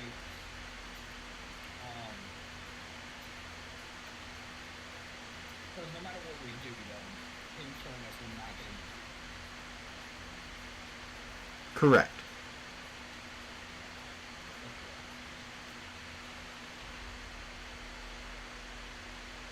So we can't kill us to the regardless of whatever the fuck we do, we become down to this contract unless we find a way out of it. So it's good. Correct.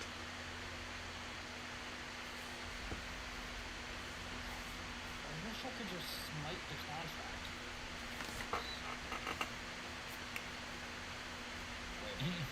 No. Wait a minute. Maybe you can have Puppy eat it. No, that's how we got to the West in the first place. I could probably do an exorcism on it if you want me to or something like that.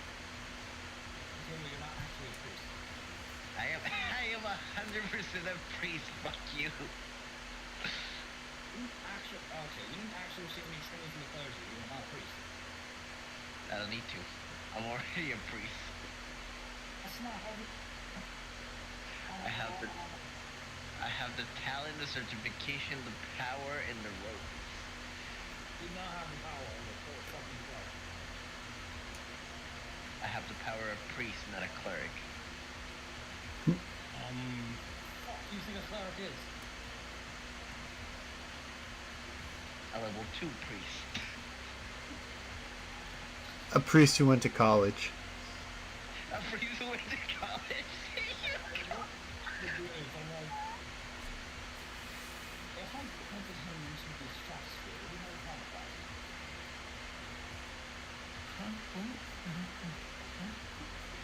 She's just thrown back and played with.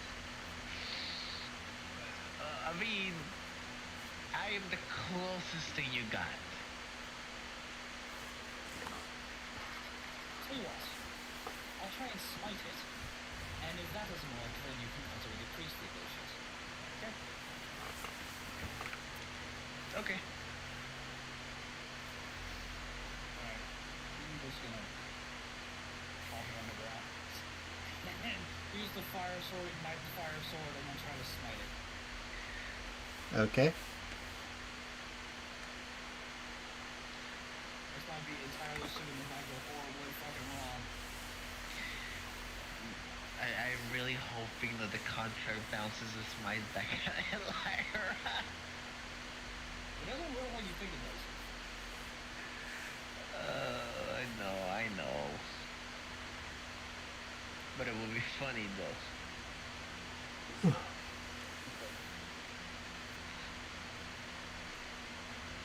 Thing is that both the smite and the sword target evil shit, so Yep. I'm pretty sure the contract counts as fuck evil. It does. It's literally an infernal contract called the Contract of Thorns. Yeah, I'm stabbing this shit with the sword on fire with the smite.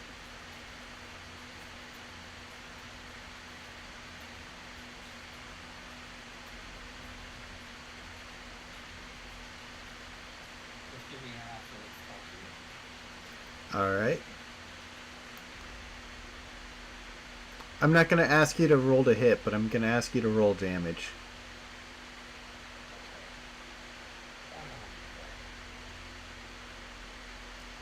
Because it's not hard to hit paper. It's flat. Or Well, true. flesh. Living flesh paper. But Yeah, so I'm gonna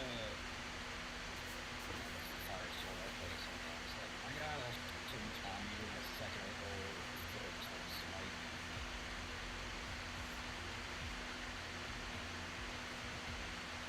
I will say, if I'm gonna go ahead and just go with a one level smite, simply because I already used a single level spell. I want to hold on to it just in case this goes really wrong. Alright. So that's sword judgments. I'm two-handing this shit.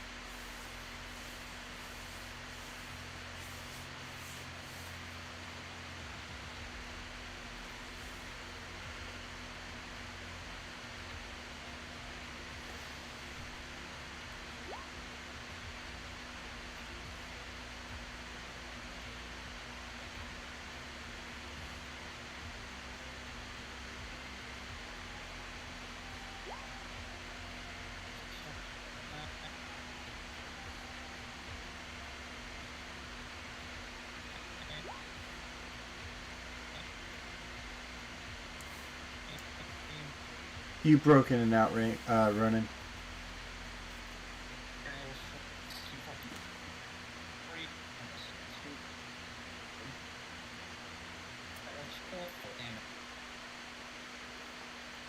You broke in and out again. There we go. Now I can hear you. Okay, that's 34 damage. With that, you notice that the contract seems to be affected. However, it didn't burn. But you do notice a new, how do I put it? Well, I mean, you wouldn't notice it, but basically a new option was added to the contract.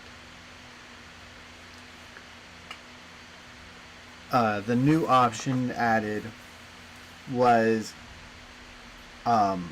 giving up a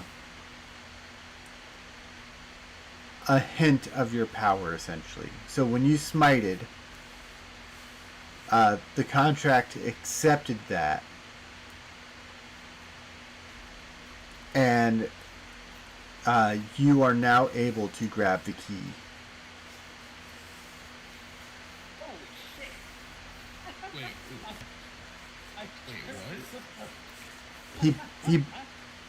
He found a way through the contract. I found a loophole. More like you created a loophole. does that mean, did it take something from him, or just... It did. What essentially, what happened was I basically just gave it a piece, A portion of your power. yeah, I basically like bumped smite into it, and it's just like, oh, okay, I'll take that instead. Here's the key. Does that mean that he can't, or she can't smite anymore? It does not mean that she can't smite. In fact, it doesn't seem like your smites are gone at all. What it took was a little bit of your strength. Not enough to notice, not enough to change it, but it took a little bit of strength. Okay.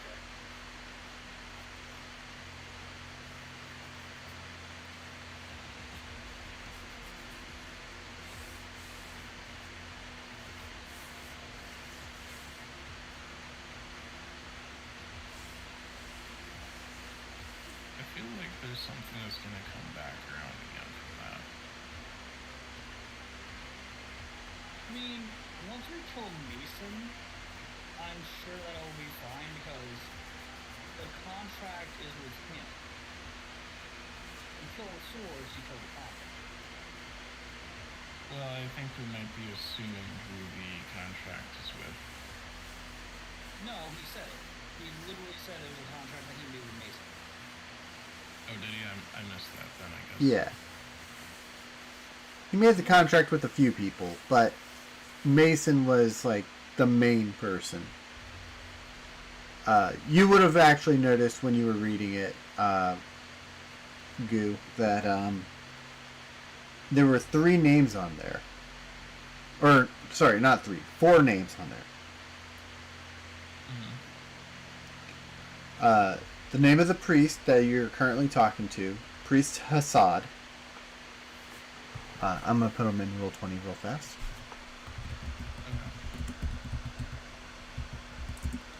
Okay. The name of Hexel.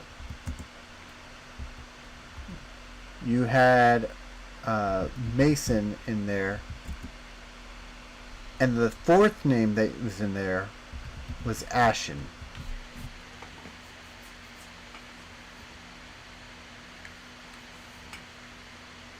Assad, Hexel, Mason, and Ashen. Have we come across Ashen's name before? No, this is the first time that you are hearing of it. Okay.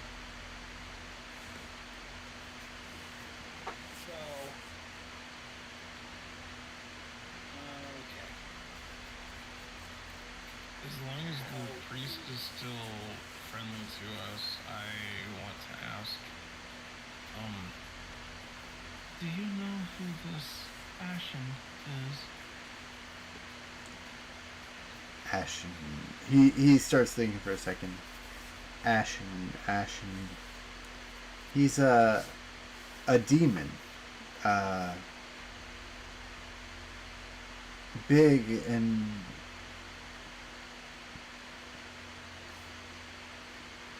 convoluted, if I could put it that way.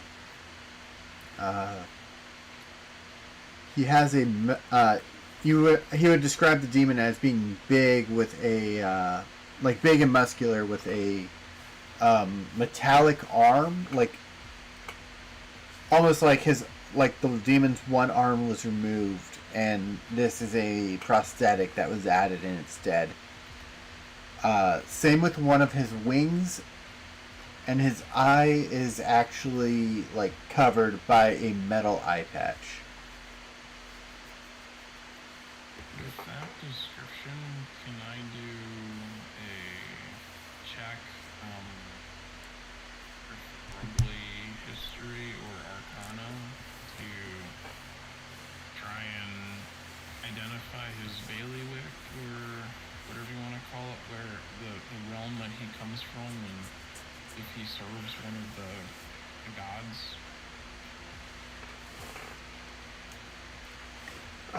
I'll let you choose between history and arcana, depending on, especially since it has to deal with him and the gods. If you want the god answer, that's arcana. If you want like a where he comes from kind of thing, that's a history. But arcana can also kind of give you that as well. I'm gonna do the history one. Okay. Bad roll, but it comes up to 16. So with your 16, you would know that he is from a place called Sheol. Just straight Sheol.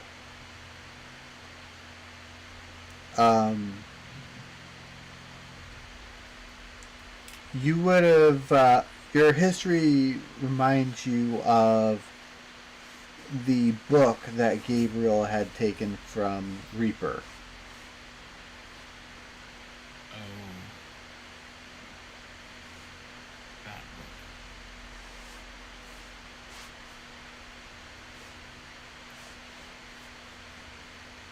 book. You would also know him as... One second, I gotta bring up my thingy here. Ashen, the Demon of the Molten Spire. The Demon of the Molten Spire. Would I know if he's supposed to be extremely powerful? Yes, he is supposed to be extremely powerful. We lost his. Oh, did we? Oh yeah, I think we did. We lost what? CC. Oh no.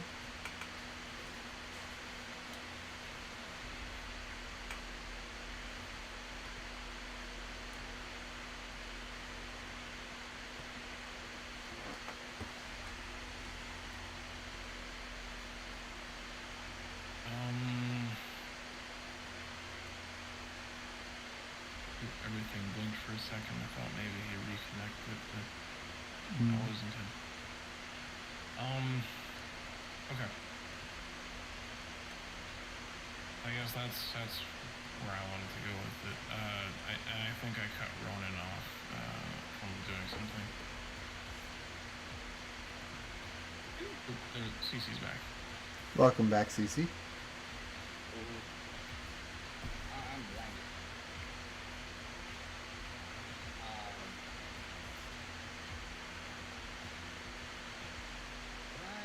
Did I want to say something before you cut that? I think you started saying something the moment I started trying to check on that name. I don't know if it had to do with taking the key. Yeah, I've only would have successfully been like to just I believe I can actually take the key now. He tells you to go ahead and try. I do exactly that. Go right off of it. As you take it off of him, when it's finally released from around his neck, he says, I also have something for you. Something that Halcyon told me to give you if I were to come across you and he was still missing.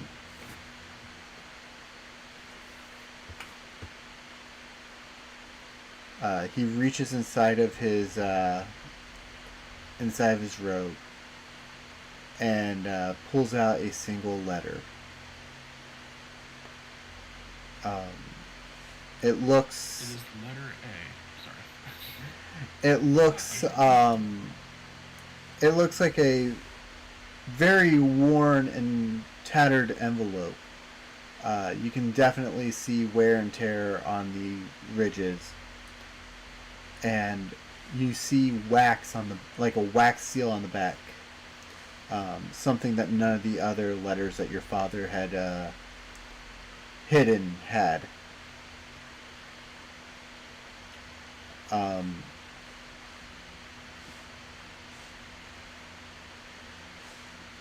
Do you open it or no? I open it. He says, Elira, or the letter says, Dear Elira, if you are receiving this letter, then one of two things has happened. I'm either dead, or I'm on the brink of death. I apologize for everything I've put you through. And I hope that you are able to survive what comes next. I know you're strong and capable, but I need you to know that you're not in this alone.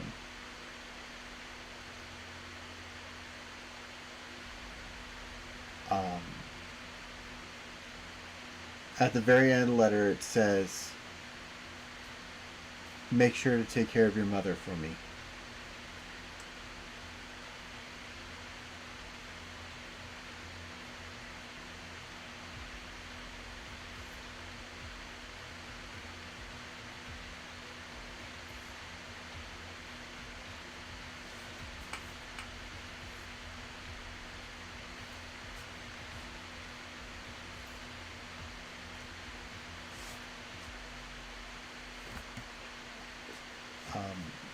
That's the end of the letter.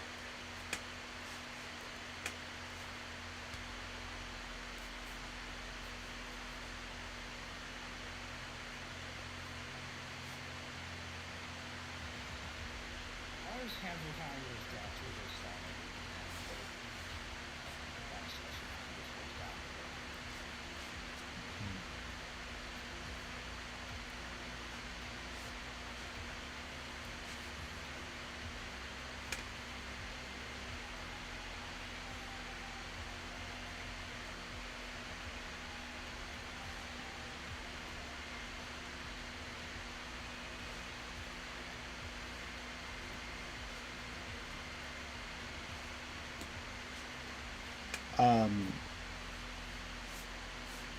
Y'all see Elira kind of like on the ground. What? Oh, still standing? Okay. You, She's just looking down at the ground while her fists are clenched against her. you all see Elira, her mood and demeanor suddenly changes. What are y'all doing?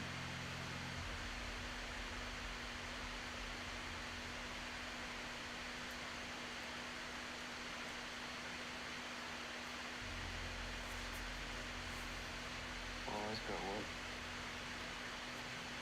got what? You see Elira just completely shut down, essentially. what are y'all doing? Somebody hit the reset button. What's a reset button? Yeah, the one. Well, you know what? You look good. You don't want. That knows where her buttons are. Have you tried Have you tried setting it to one bow? What did Cass say? Chopping her Look at neck. it. You're chopping her neck? You know what? I'm down for that. Can I have your sword real quick? No, I'm going with my hands. Okay. You know what? She reacted. Yeah, there you go. Chiropractics.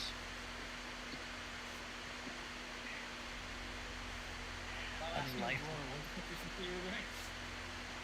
Chiropractics. Okay. Don't worry, I'm a doctor. Literally, me if I get a Your neck suddenly went snap, crackle, pop in a way that sounded like you just broke it. You know, literally me whenever I have a case of Dr. Pepper. Trust me, I'm a doctor and you just throw it at people. Don't worry, I brought I'm a doctor. my pocket doctor. It's called Dr. Pepper.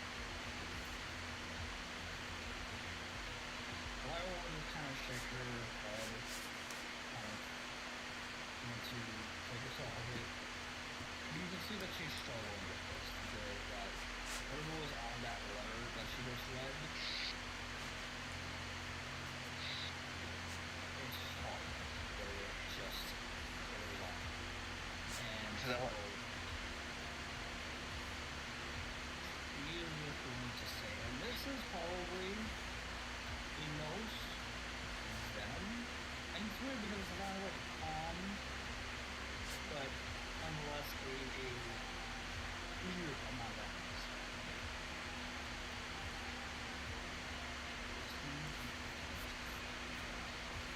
They're all working so effectively together. The last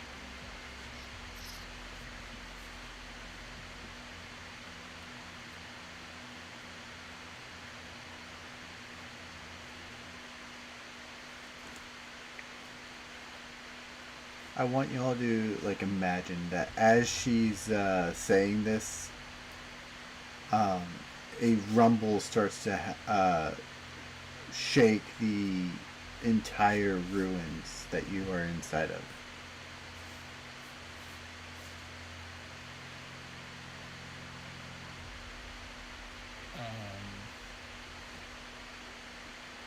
she says this? It's happening as you're saying it.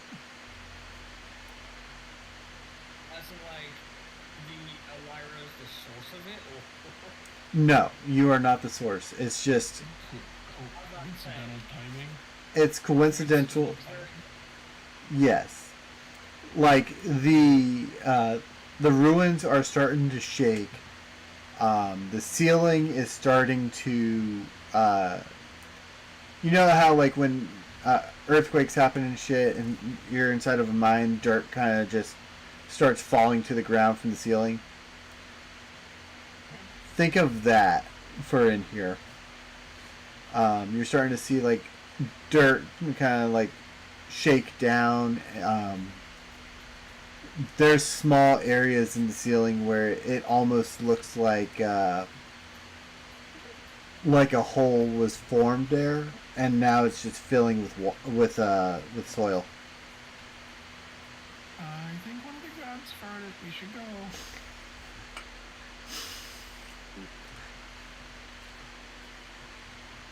I look to the priest outside. Are you able to escape? Or are you still? He says, "I will serve out my penance here."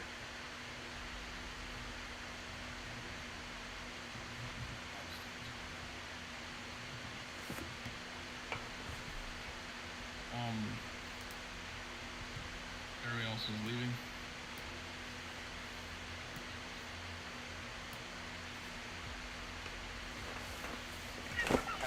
I believe so. Yeah. Get on this ladder effect. Yep. We're going down, doody doody. Judith is Alright. gonna say one last thing to the priest. Okay. You want to survive. And casts a suggestion on him. What does he need to make? Oh wait, it says it here. DC 15.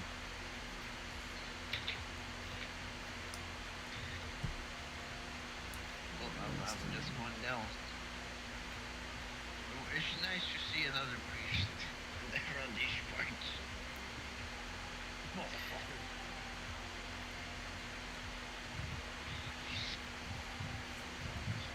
He looks to you and says, I've survived enough doing the harmful stuff. I must make sure that no one else falls victim to this. Just survive a little bit longer. You got this, brother. For the brotherhood. He says, I can still feel the presence inside of me fighting to come out. I can't hold it back for long. What's about to do in a minute? He says, go on without me.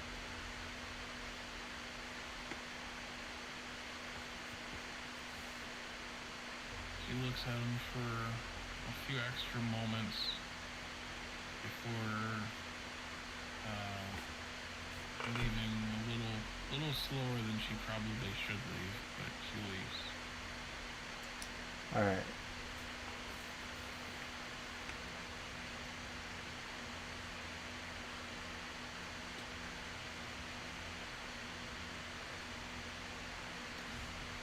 So, as you all leave, you make it outside the temple. And the temple collapses behind you. One second, I gotta...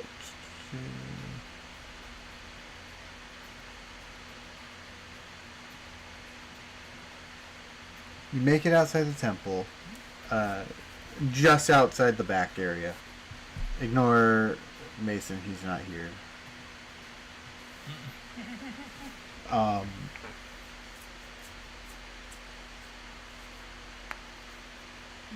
But you also find a letter very similar with Mason's writing on it.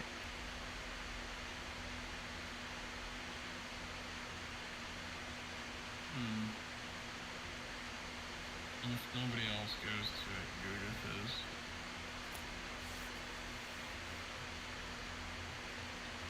Alright, are you picking it up, or are you Yeah, I'll pick it up. reading, or no? Yeah. If I can. Yeah, you can read it. It's in common. What it says, the paper itself is blank. However, you hear his voice through the paper. Everyone can. And it says, one key for conscience, one for a corpse, and one for your father's shame. Are you ready to face the door of what lies inside? I cut you out right at the worst time. Uh, Are you ready to face what? are you ready to face, are you ready for the door to face what lies inside? Yeah, I'm sure you all aware of the last time we did that. Damn. Worst timing. Oh, it cut me out again? No. I don't think so. No, I was saying when it did cut you out before, it cut you out like right at the last word. I had terrible timing. Yeah. I don't know what's causing that.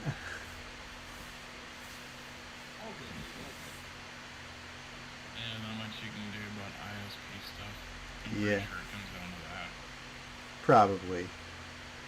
Oh, did you? You're at 4 minutes on your screen. You did cut out for a little. Am I? Mine says 4 hours. Oh, on the actual Twitch. Yeah. Yeah. I just noticed that shared chat had gone away when I was looking at the chat history. Yeah. And It then I happens. realized that it does. Why is Monday like that? I have no idea. Monday's go. We cannot bypass Monday's scuff for some reason. We'll make Mondays better. Yeah.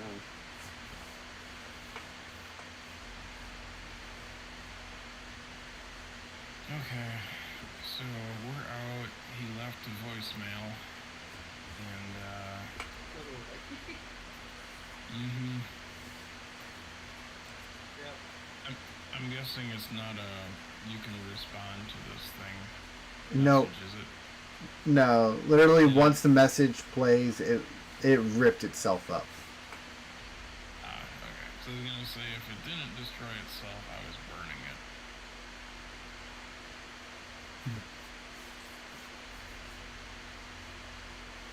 Okay. And then that would mean that there's no sign of him. And okay.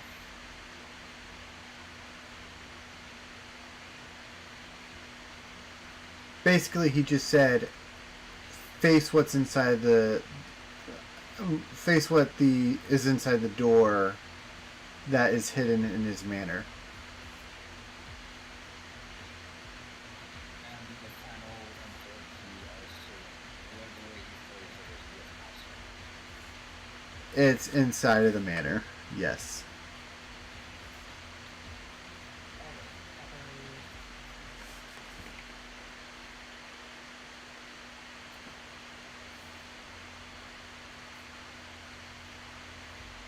So Halcyon is Cheyenne's father, right? No, Elira's dad. Oh, Halcyon is okay. Elira's dad. Yeah. Why did I? Who's the other guy then? Callum Zahir. I don't think it was Callum Zahir. No, wait. No, you're thinking of.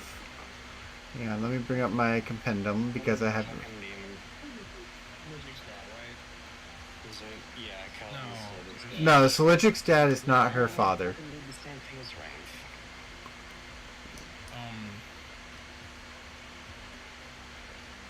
And for some reason I was thinking Halcyon was Her dad's name is Herox. Herox. Okay. Yeah. Yeah, the demon.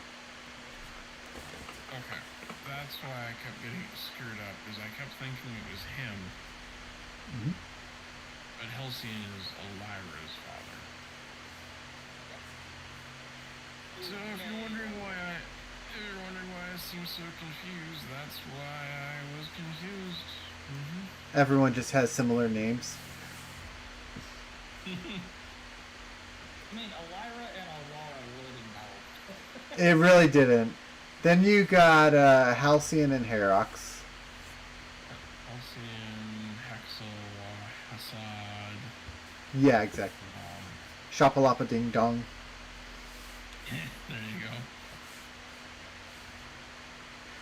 Yeah, so Are you all heading back towards the mansion, or what are y'all doing?